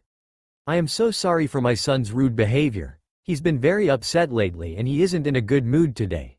The boy's mother apologized in behalf of her child's attitude. Kakashi nodded in understanding as he held the irritated redhead in place. The other two members stayed mute while they watched the woman repeatedly ask for forgiveness. Kakashi-sensei, why are we in a clearing? Wait, are we going to learn cool new jutsus or something? Arashi energetically and loudly asked his big brother figure with a foxy grin. Currently, in a clear meadow with trees lining the area, it wasn't very far from the villager Tazuna's house, so, if anything happens, they'll be there in a snap. Kakashi's loan curved up again in one of his creepy eye smiles, indicating that he was, indeed, going to be amused and entertained. Well, you could say that, Arashi. Today, you are all going to learn how to climb a tree. The Junin stated, earning two curious looks from both the red-haired Namikaze and the Uchiha. But, Kakashi-sensei, we already know how to climb trees, said the resident Jinchuriki with an affirmative nod from Sasuke. Naruto, who was standing behind his twin, stared in boredom at the sight. He knew what the scarecrow was talking about and in fact, he already mastered this technique. Heck, he already had control over his chakra. No need to revisit this lesson again. I can see that, my cute little Genins. Cue eyebrow twitches. That is why I am going to teach you how to climb a tree using only your chakra. Cue starry eyes and a dark eyebrow rising. You heard me right, Genins. Today, you are going to learn tree climbing. This exercise will help you achieve chakra control and patience. It will also help enlarge your chakra reserves. Kakashi explained almost too cheerfully. Walking over to chosen tree, the older male nonchalantly continued going up the tree with his hands held casually behind his back. Turning to his student, still stuck to the tree, Kakashi proceeds to define how tree climbing works. All you have to do is use the right amount of chakra to stick and you'll be fine, the copycat nin chuckled. Okay, maybe not much on the word, define. Filled up with a large amount of determination, Arashi was the first one to try out this new training technique with a kunai in hand. The redhead ran to the nearest tree and promptly flew away from the trunk of the tree the second he had laid his foot on the bark. Sasuke came second, after witnessing the other teens attempt to complete the exercise. Taking his own kunai, he charged towards his own tree. Though he didn't fly off the tree Arashi, he didn't stick to the body and lamely fell on his back. The blonde member of the team watched the whole spectacle, laughing mentally at his teammates' misery and failure. "Why aren't you training, Naruto? Don't you want to try climbing up that tree?" Kakashi popped out of nowhere with his usual orange book in hand. The blonde teen glanced the taller male and shrugged carelessly, earning a raised eyebrow. Pointing towards the innocent tree beside him and then to himself, Naruto raised his own eyebrow while his eyes still stuck on Kakashi's form. "Ah, come on, Naruto. It's not fair that your teammates are doing all the work. You should all carry the burden," the masked ninja mocked whined. The silent boy stared at him with deadpan eyes before a quiet sigh was given. With an indifferent aura enveloped around him, Naruto casually walked up the tree until he reached the top. He scratched the bark as his mark and jumped down. After handing the silver-haired man a note, Naruto left with his hands in his pockets. Kakashi stared at his blonde student walk away before closing his book and reading the note. "I'm going back to the house. Please do not mind me, go back to the exercise." "Well, there goes the chance to actually see the kid's skills," the older shinobi sighed. Glancing back at the two other students, Kakashi grinned as he saw Arashi cheer in glee for climbing higher than Sasuke. Though, his celebration was short-lived when his dark-haired rival scratched the tree a head higher than the redhead's previous mark. A few hours of tree-climbing exercise later, the rest of Team 7 finally headed back to the house to rest. They arrived just in time for dinner, which was prepared by Tsunami and Naruto. Finding out that the silent blonde was actually a good cook wasn't the only surprise they found. Team 7 also found out that he preferred wearing an apron while cooking, just like his father. "He looks like Oto-san, Minato-sensei when wearing an apron," Arashi and Kakashi mentally commented as they watched Naruto set the dishes on the table while wearing a red apron, which belonged to actually Tsunami. Tazuna discreetly noticed his daughter's poorly concealed delight when the blue-eyed teen requested for an apron for him to wear. Turns out, Naruto was very cautious with his food. He despises wasting food in messes when preparing meals. The bridge builder didn't why but knew that it wasn't very nice to snoop in other people's business. As they ate, they listened to Arashi blab about their day and how he got higher up the tree than Sasuke, who was silently brooding in his chair. Tsunami would occasionally giggle at the hyperactive Genin's story while Tazuna would smirk and grin when he heard the mentions of the two nins falling on their butts. Inari stayed quiet and ate with the rest, though the boy knew that he was going to snap soon if the redhead won't stop ranting anytime soon. "I'm telling you, we're so gonna beat this Gato guy for sure. We are all going to help you rebuild the bridge too, Tazuna-san. That's a promise," Arashi confidently swore with pieces of rice still stuck to his face. The bridge builder loudly laughed and shook his head. "Alright, kid, I gotta admit, you've got guts," the old man replied. "Hell yeah, will you guys just shut up? Why do you guys bother to try so hard? No matter how hard you train, you're still no match for Gato's men. No matter what glorious claims you make or how hard you work, the weak will only end up getting killed," Inari angrily interrupted. "Inari," the raven-haired boy's mother gasped. "Hey, listen, kid. You don't need to be rude. All we want to do is help you," the red-headed Jinchuriki shot back. "Do us a favor and don't. There's nothing you can do to help, so just drop your chances and leave," Inari yelled while tears formed in his eyes. "That's enough, Inari. Go to your room, right now," the bridge builder scolded but earned a loud "no" as a reply. Naruto had enough. He pulled out his chalkboard and scribbled down on the smooth surface. "Inari-san, don't you think you're being a little hard on yourself and your village? Just because Gato wasn't defeated before, doesn't mean he can be beaten now. Just trust us and you might like the results," the blonde insisted calmly. "No, I won't. You don't know anything. You don't know how painful it is to lose someone precious to someone evil. You don't know how painful it was when my dad died. And it was all Gato's fault. If my dad couldn't stop him then no one could," the boy argued, fist clenched tightly beside him. Blue eyes softened at the young lad's statement. The blonde teen wrote down another message and showed the board to Inari for him to read. It's true that I don't understand your pain of losing a parent, Inari-san. But it will not help you stop this madness, either. Sometimes, it's better to leave what's in the past and live your life in the present. And right now, your whole village needs all the help they can get. Inari glared holes into Naruto's eyes after reading his message, feeling as if he was going to explode in anger at the older male. You just don't get it, do you? Of course you don't. You have both of your parents with you. You're treated as if you're some kind of prince, back in your village. And you're always guarded by a bunch of other ninjas like a precious gem. So, how would you know pain? Inari sobbed. Everyone stared sympathetically at the young boy while the blonde teen he was arguing with stared at him in indifference. Shaking writing down a other message, he pushes it in front of the Ravenette's face to urge him to read more. Inari-san. Your father died not because he wanted to be the hero, but because he wanted to protect you.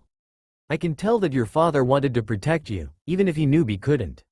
I might not know the feeling of your precious person dying, but I know how it feels to be ignored.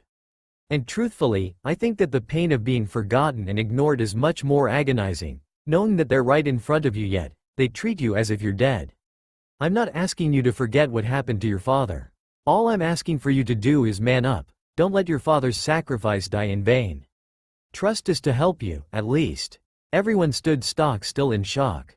Taking in the others' disbelieving looks, the silent blonde unceremoniously threw the chalkboard in his chair and walked away. Tears leaked from Inari's eyes after reading the message. He whimpered pathetically before sprinting off to his room. What did he mean by ignored and forgotten? Was he? Kakashi trailed off as he, once again, watched as his blonde student walk away with a slightly angered aura around him. I really need to talk to Minato-sensei, the silver-haired man inwardly sighed.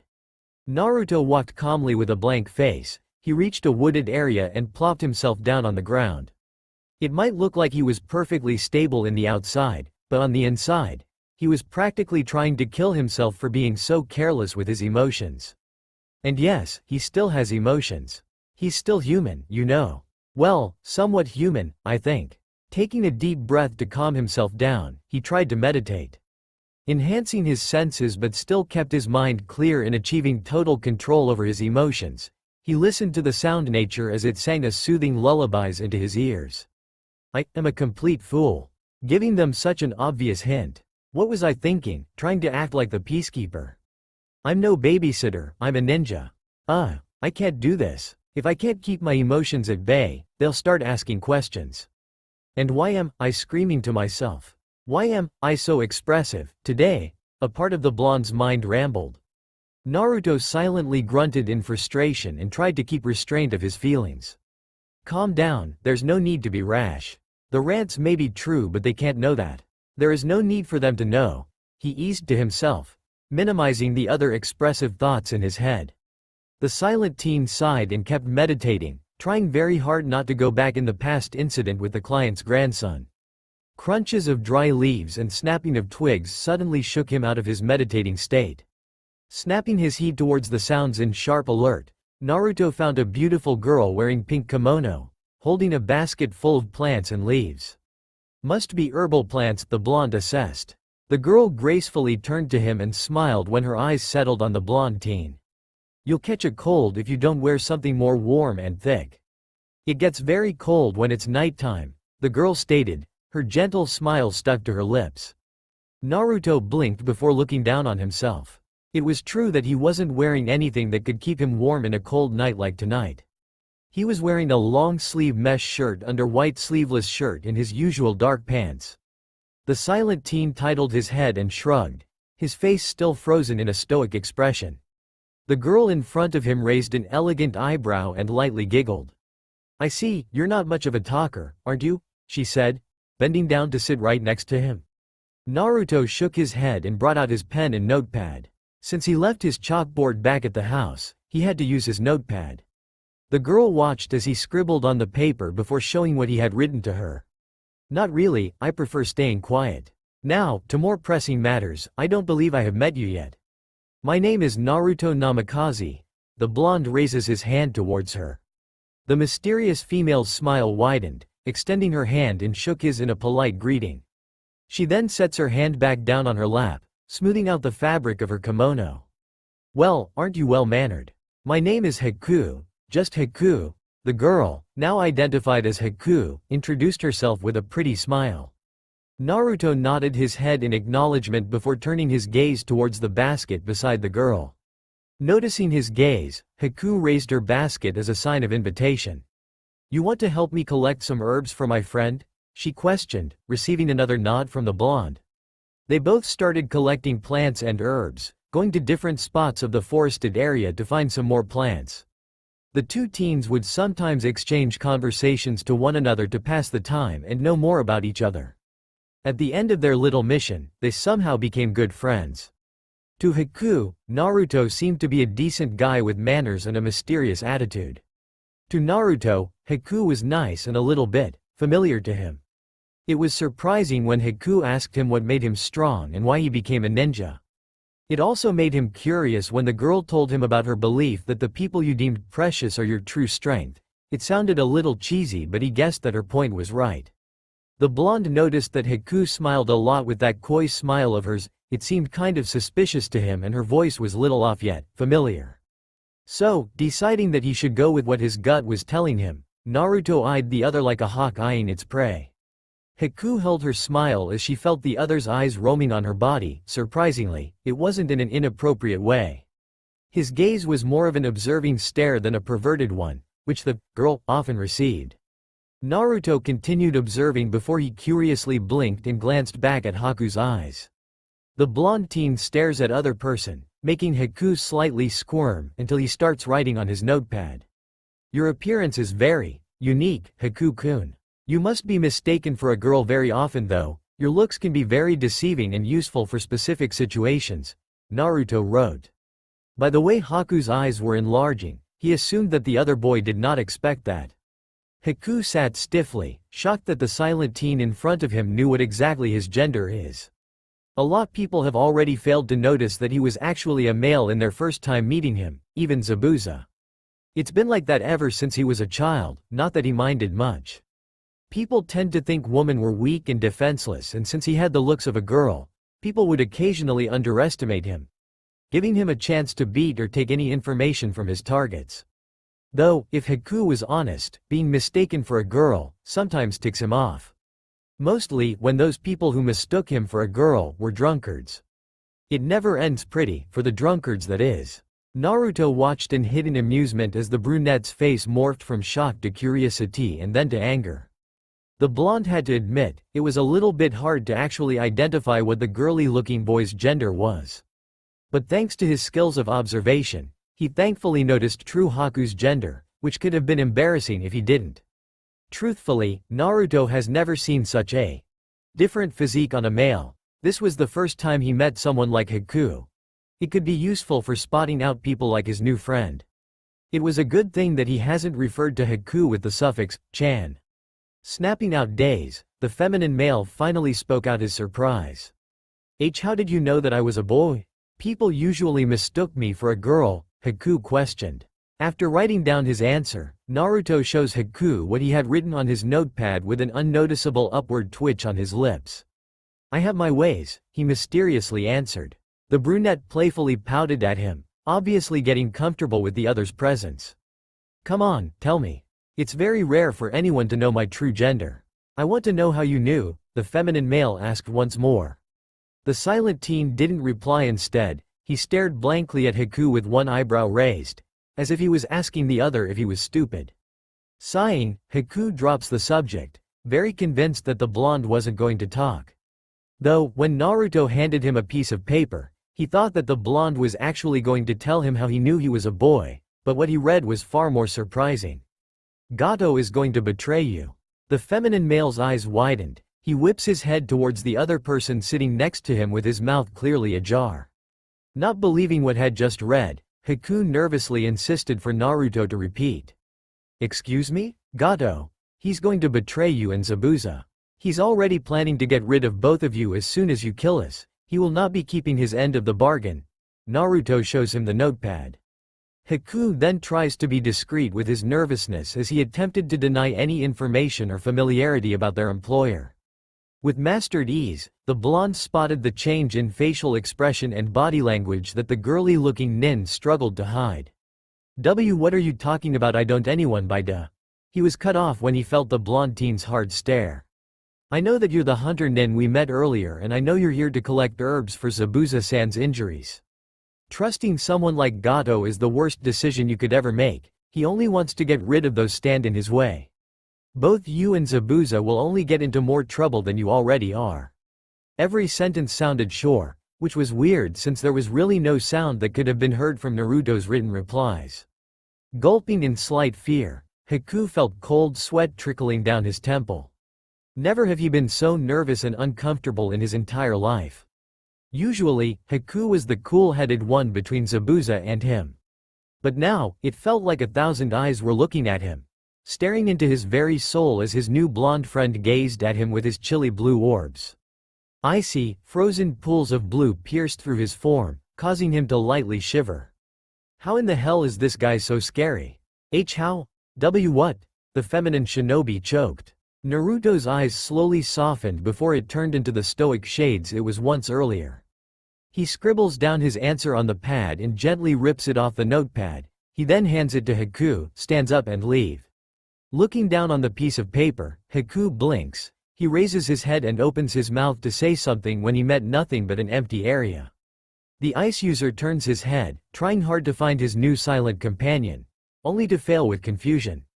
Arriving back at the house, Naruto quietly made his way to the room he shared his two teammates. Planning to rest for tomorrow's new challenges, he made sure to quicken his speed. It was already late and he needed some well-deserved sleep. The blonde's walk came to a stop when he saw his sensei casually leaning on the wall next to the bedroom door. Kakashi appeared to be reading his orange book, his lone eye trained on the page in front of him. The silver-haired man lazily raised his hand in greeting without taking his eye off his piece of literature. Naruto, there you are. Where have you been? The Junin instructor drawled. Naruto answers how he usually answers, by using written words. Nowhere, Kakashi-sensei. I just needed some space. Kakashi raises an eyebrow, closing his book and tucking it safely in his pouch. Really? Well, I'm glad you're feeling fine now. You had some argument you had there with Inari. Maybe you should talk to him tomorrow. This time, calmly, he stated with a hint of playfulness in his voice, intending to make his student, at least, chuckle. Yes, I know. I must apologize to Inari-san, first thing in the morning. I must take responsibility for blowing a fuse at him. Unfortunately, Naruto was too polite and oblivious to such simple things like humor, to even notice the playfulness in his teacher's tone. The silver-haired man's sweat dropped at his student's reply. Blowing a fuse? That did not look like he had a fuse. It looked more like he unemotionally walked away from the discussion, Kakashi thought to himself. Please excuse me, Kakashi-sensei. I think it's time for me to go to bed. Good night. The blonde politely nodded at him and entered the room. Arashi's light snores was heard until the door was gently closed to avoid waking anyone up. Sighing heavily, Kakashi heads towards his own room to retire for the night, feeling slightly disappointed for not being able to crack the enigmatic blonde's unemotional mask. Yeah, sure, good night, Naruto. Haku sighed as he dressed Zabuza's wounds. The herbs that he had gathered were neatly placed beside him. His eyes would often drift towards his basket, a piece of folded-up paper hidden under the plants and leaves he had collected. What's wrong with you, Haku? You seem distracted and you keep spacing out, the swordsman asked, noticing the youth's unfocused eyes. The feminine teen shakes his head and continued on with his work. Nothing, Zabuza-sama, he respectfully answered. Zabuza looked unsure a moment, watching his young companion's glazed orbs before letting the matter drop, for now. The swordsman lays his head on the soft pillow and relaxed himself, his eyelids closing shut as he was lulled into sleep.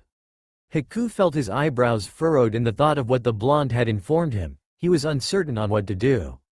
Should he believe him or should he ignore what the other teen had told him? It was hard to trust anyone, mostly when you're an apprentice of a missing mist nen. Glancing at the paper in his basket, the feminine male reaches for the paper and unfolds it, reading once more to understand what the paper held. Observation and research is the keys I use to find and discover more knowledge. If you use these keys, you'll know what I mean. You will know what you should do and you'll know what decision you will choose. If you really know your client, then it's up to you to choose your path. Should I really trust you, Naruto-kun? Or should I ignore what you said? I'm really confused. Maybe I should tell Zabuza-sama. The ice user glanced at his sleeping companion and subtly nodded to himself. Yeah, maybe I should, Haku thought as he hid the piece of paper once more. Already feeling tired, the ice user takes his basket of herbs and places it next to his temporary bed. He then tucks himself in and went off to dreamland. Okay, is everyone ready? Kakashi asked merrily as he glanced at his young students. They were about to head towards the bridge to help and stay on guard duty. Tazuna was standing beside him, ready to finish his creation. Arashi scratched his head, glancing at his instructor with curious eyes. Kakashi-sensei? Where's Naruto? The redhead questioned. The scarecrow waved a dismissive hand at him and grinned under his mask. Don't worry, Arashi. Naruto's still sleeping in his room. He came back pretty late last night. Let him rest. I'm positive that he'll be joining us soon at the bridge. Now, let's go, the Junin said and leads the group out of the house. Tsunami closes the door after waving goodbye to her father. She then made her way to the kitchen, where she started cleaning up the dirty dishes. The mother heard a quiet shuffle behind her and turned. There she finds her son looking down on the floor in obvious shame and sadness. Having to be a mother, Tsunami instantly got worried and concerned of her son's behavior. The woman gently puts down the dishes and walked towards her son. Inari, what's wrong? Tsunami asked softly, tenderly stroking her son's head in attempt to comfort him. The little boy raised his head and gazed into his mother's loving eyes. Tsunami can clearly see the sadness in Inari's orbs, which made her furrow her eyebrows in worry. Hugging her son tightly, the woman whispered soothing words into his ear. It's okay, honey. Everything's going to be all right. Just tell Ka-san what's wrong, she uttered. Inari sniffled and returned his mother's hug with the same amount of force. Ka-san. Was Naruto-san right? Was what he said true? Was I just a coward for saying those things I said last night? The boy said. Tsunami's dark eyes softened at her baby boy's statement. It's really like he's guilty of what he has done. It also seemed that he had been thinking about it over the night. The woman gently peeled her son off of her form and held his hands tightly into hers. Oh, sweetie. You are not a coward, you were just scared. It's okay to be scared. But you have to know that what Naruto-san said last night was true. You need to move on and accept the present. That your Oto-san died, protecting us, Tsunami cautiously explained. She wiped the small tears leaking from Inari's eyes and kissed him on his forehead. Inari sniffled and nodded. He then wrapped his arms around his mother's waist and snuggled into her body. Knowing that he was still trying to seek comfort, the rave-haired woman lets him squeeze her midsection and gently pats him on the head. The heartwarming moment was suddenly disturbed when a loud banging sound resonated all over the house. The door was unexpectedly thrown open by two scruffy thugs with their respective weapons in their clutch. Tsunami immediately pushed Inari behind her and slowly backed away from the muscular men. Inari held on to his mother like a lifeline, shaking as he did so. The raven-haired woman tried to stay calm and cautious, ready to run out of the house with her son in tow. The first thug smirked at Tsunami and leered at her lustfully. He nudged his companion with his elbow and pointed to her rudely. The second thug snickered, shaking his head in amusement and barely hid in glee at their luck. Well, look at what we have here, the first man purred, causing the daughter and son to shiver in disgust. The second thug approached the duo and circled around them both like a predator. He ignored the boy latched onto the woman's back and continued to stare at Tsunami with lecherous eyes. Aren't you a pretty lady? Tilda? The other smirked at her. The thug grabbed her wrist and forcefully tugged her, causing Inari to lose his grip on his dear mother. Tsunami started struggling, her voice begging them to release their harsh grip on her wrist as he dragged her away from her son. The thugs just dismissed her pleads and continued to haul the raven-haired woman out of the kitchen. Inari felt his fear melt away as he watched his mother get taken away from him, his small hands clenched and he gritted his teeth. Gathering all the courage he now had, he ran up to the two brutes and tried to pry his mother's bruised wrist out the man's grip. The child started biting and scratching the man's hand, desperately trying to free Tsunami. Let go of her, Inari growled while he ignored his mother's shouts of, "No, Inari," and just run." The thug scoffed and not so gently pushed the child away, causing the boy to unceremoniously fall to the floor. Tsunami gasped and struggled hardly as she tried to get back to her son, who was now shedding angry tears. "Just FCK off, kid. The adults are talking." The brute slurred and laughed. His partner joined in and shook his head at the pathetic child's display of courage. Tsunami started to aggressively pound on the thug's back with her non-restrained hand, catching the men's attentions with her angry blows. "Leave him alone," she yelled furiously and kicked the male on his shin. The man slightly staggered but kept his balance as he glared malevolently at the female in his grip. He raised his hand and slapped Tsunami on the cheek, causing her to descend on the ground like Inari. Said boy hurriedly crawled over to his mother and wrapped her in his tiny arms. The second thug pointed his sword at the mother and child, his lips forming a sneer. The other thug rubbed his shin, trying to ease the pain away. He then took his own sword and aimed at the woman's slender neck. Tsunami and Inari closed their eyes and fiercely hugged each other, fearing to lose their precious ones. They shed terrified tears as they waited for their unruly demise. "You've got some nerve, BTCH," he screamed before bringing down his sword to slash Tsunami in half. But before the burly thug could do any more harm, a kunai pooped out nowhere and stops his blade from touching the woman's skin. A loud metal clang made the mother and child raise their heads in shock. They were both amazed to find Naruto holding off the man's sword, keeping it at bay as he stared the thug down.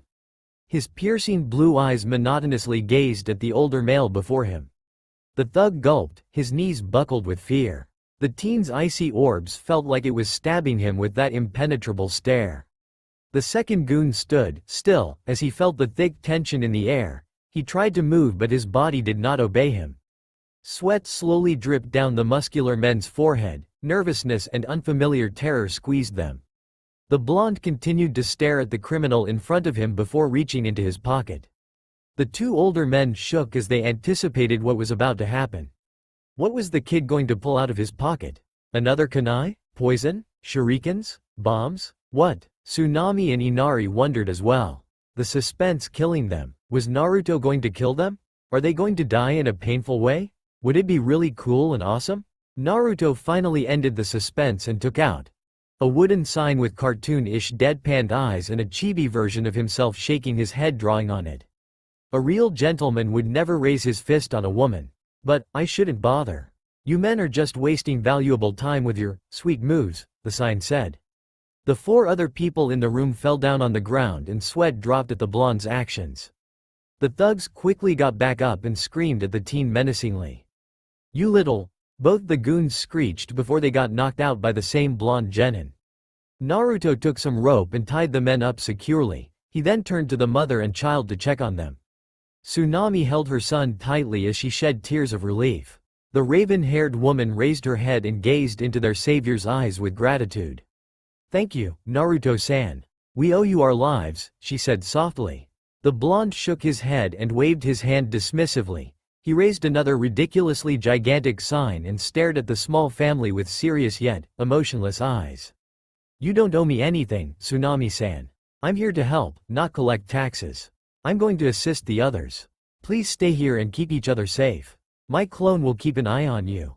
A puff of smoke appeared near the doorway and a clone of said blonde teen stood with the same emotionless eyes. Naruto heads towards the door to assist his teammates in battle, hiding his sign in his pocket. Naruto heads towards the door to assist his teammates in battle. Before the blonde can even reach the doorknob, he was stopped by Inari, who ran and tugged on his shirt. "Wait," the child insisted. The genius genin glanced at him with questioning eyes and a raised eyebrow. Inari bowed his head in shame and bit his lip nervously. "I am really sorry for what I said before.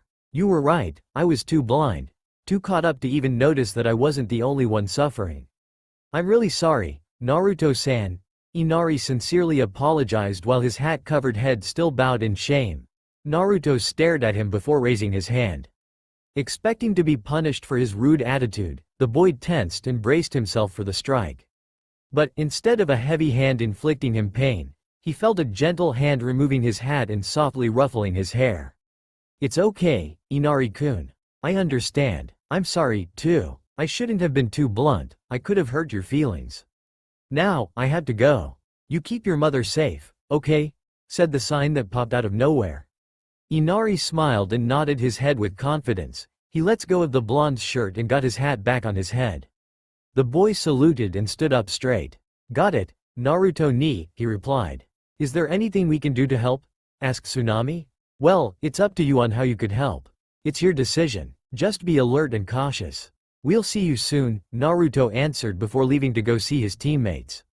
At the bridge, Kakashi and Zabuza stared each other down while their fingers twitched. Both were tense and ready to strike.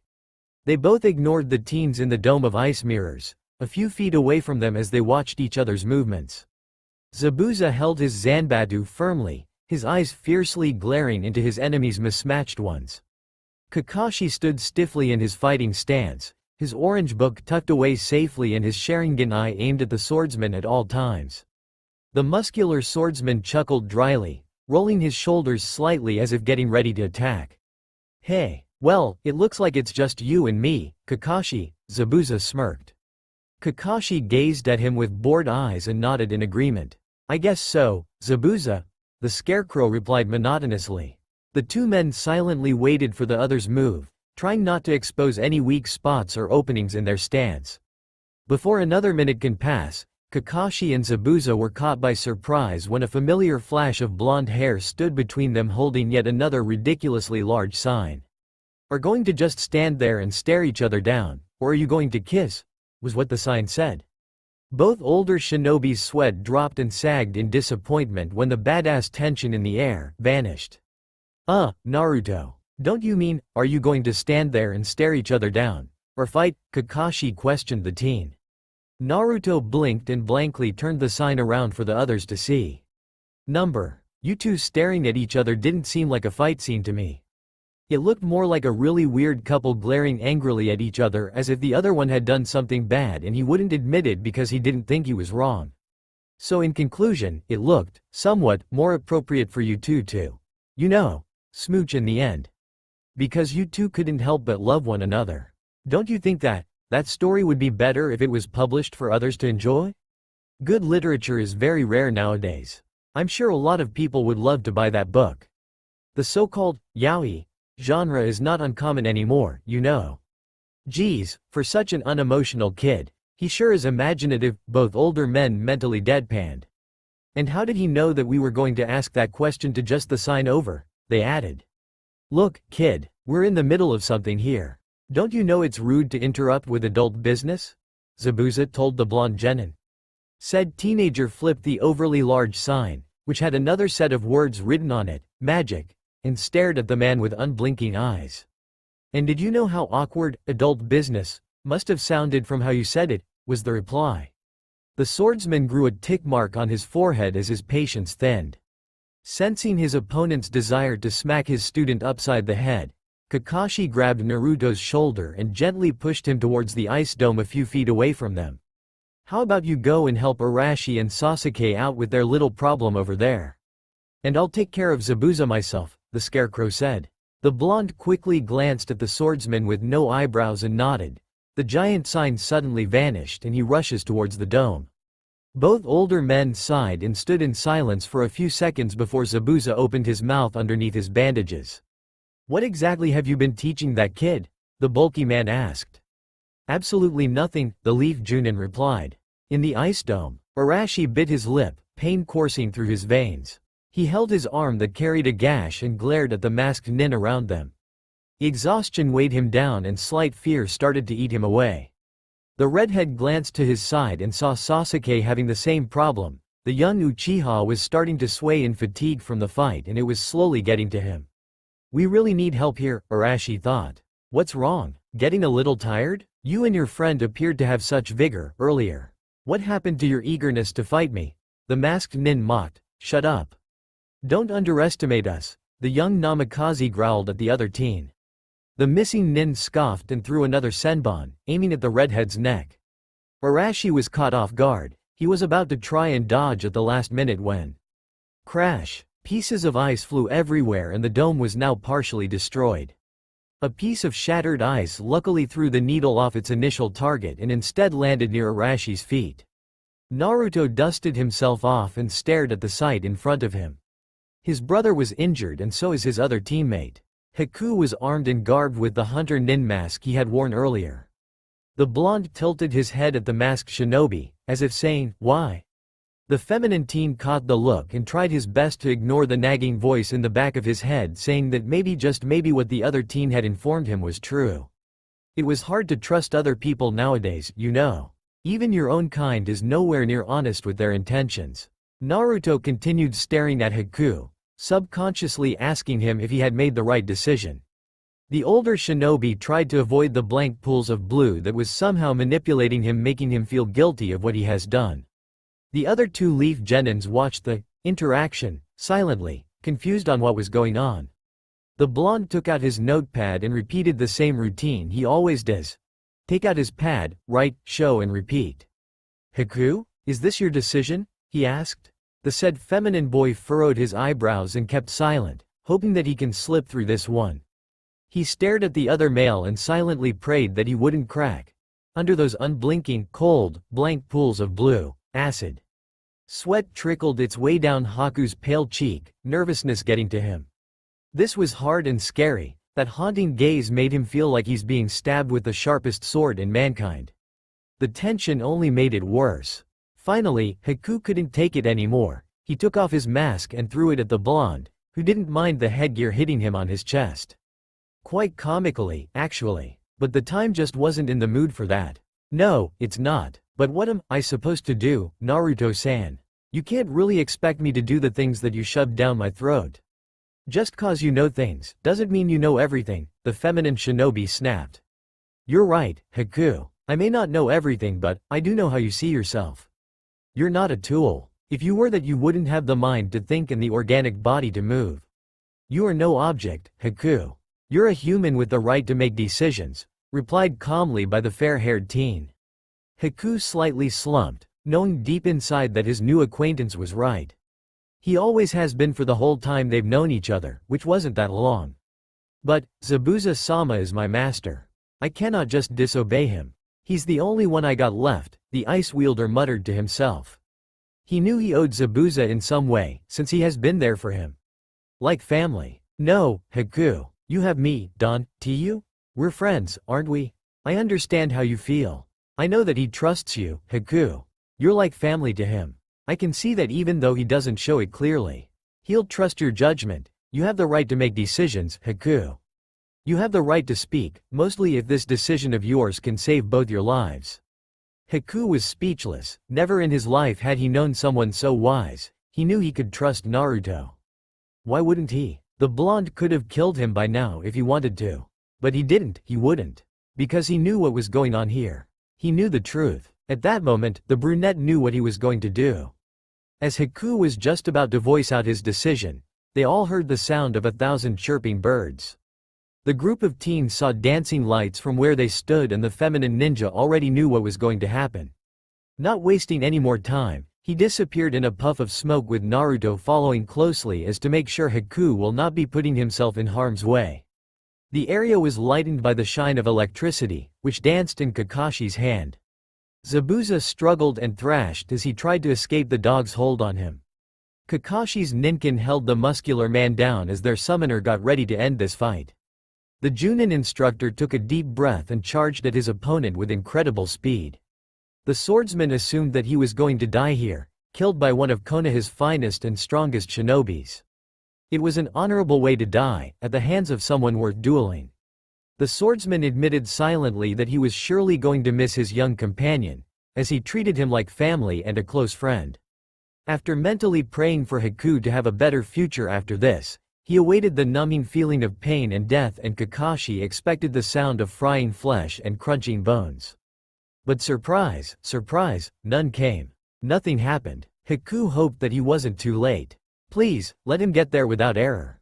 Let him save his friend, his companion for the longest time. Steam rose from the ground and a wall of ice formed just beside the muscular nin at the very last seconds.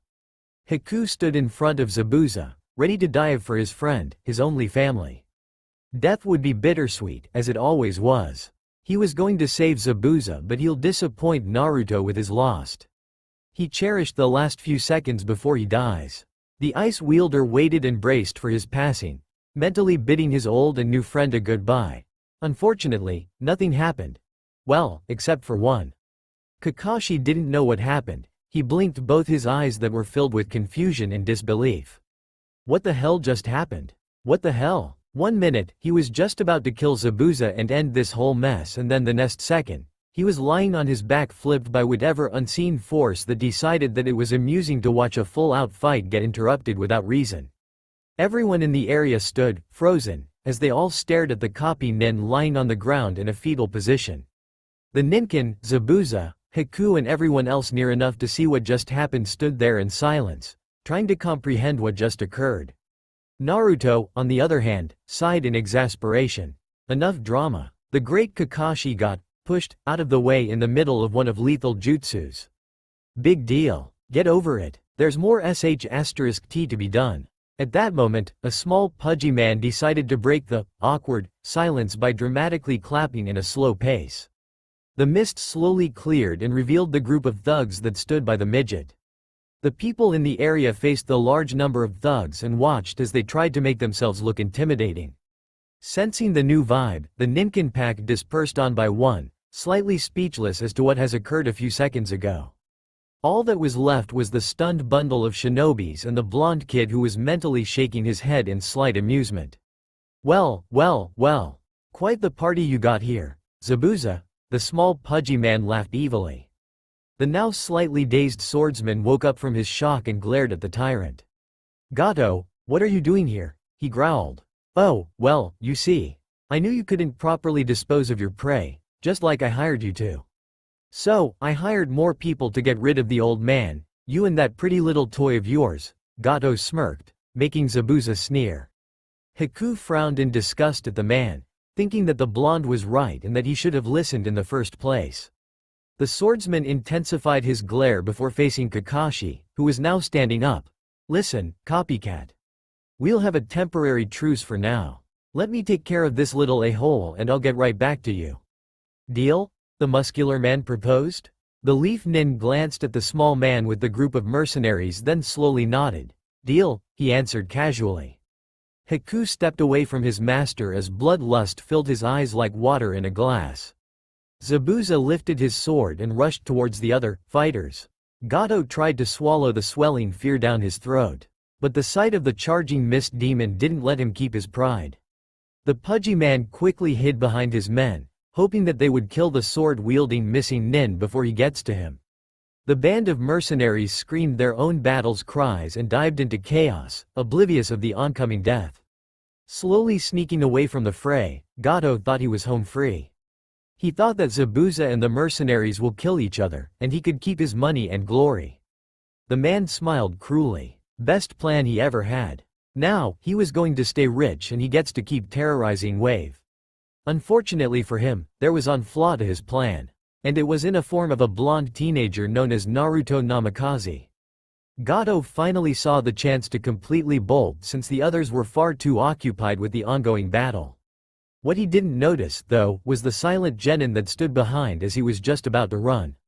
The tyrant turned and suddenly bumped onto something standing in his way.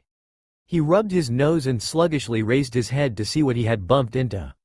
Blue orbs of cold steel stared back at him blankly, as if daring him to move one more inch before he kills the small creature in front of him. The tyrant felt a shiver of uncensored fear run down his spine as those cold pulls pierce into his skull. Gato instinctively knew that this kid was bad news, so he tried to strike up a deal with the team to let him off the hook. Hey there, kid. Need anything? You know, I could get you anything you desire, just tell me what you want. And I'll give it to you. Just don't tell anybody that you saw me, okay? Gato stuttered and tried to smile. But he found himself trembling instead when the stormy orbs turned to glaciers. He felt relieved when a second passed by and the kid finally nodded, accepting his proposition. Alright then, kid. What do you want? Money? Fame? Girls? Asked Gato. Finally, he was done. No more pain in the neck. He just has to con this kid and he'll be gone before you can even say, sucker. The man waited for the teen's answer, but all he got was the chilling stare. Suddenly, cold air passed by and it made the tyrant shudder. The breeze felt like the cold blade of a sword pressing against his neck. Fear consumed Gato's form as the wind seemed to whisper the last words he would ever hear before death came to seek him. "I want you dead." The wind hissed into his ear before mind-numbing pain erupted all over his body. And then, pitch-black darkness. Team 7, Haku and Zabuza watched in interest as Inari cried his heart out. The child clung to Naruto while he tried to bid them goodbye. Yup, it's been 3 days since what was left of the thugs were chased away by the villagers. Zabuza, who was practically half dead when he had finished, killed the majority of the thugs. Gato had suddenly and mysteriously vanished. And Wave was finally free from the evil little maniac's clutches. Team 7 had helped with the construction of the bridge while Zabuza was again tended to by Haku. Now, the Konoha nins and the missing nins, well, missing Nin and Haku, were now leaving.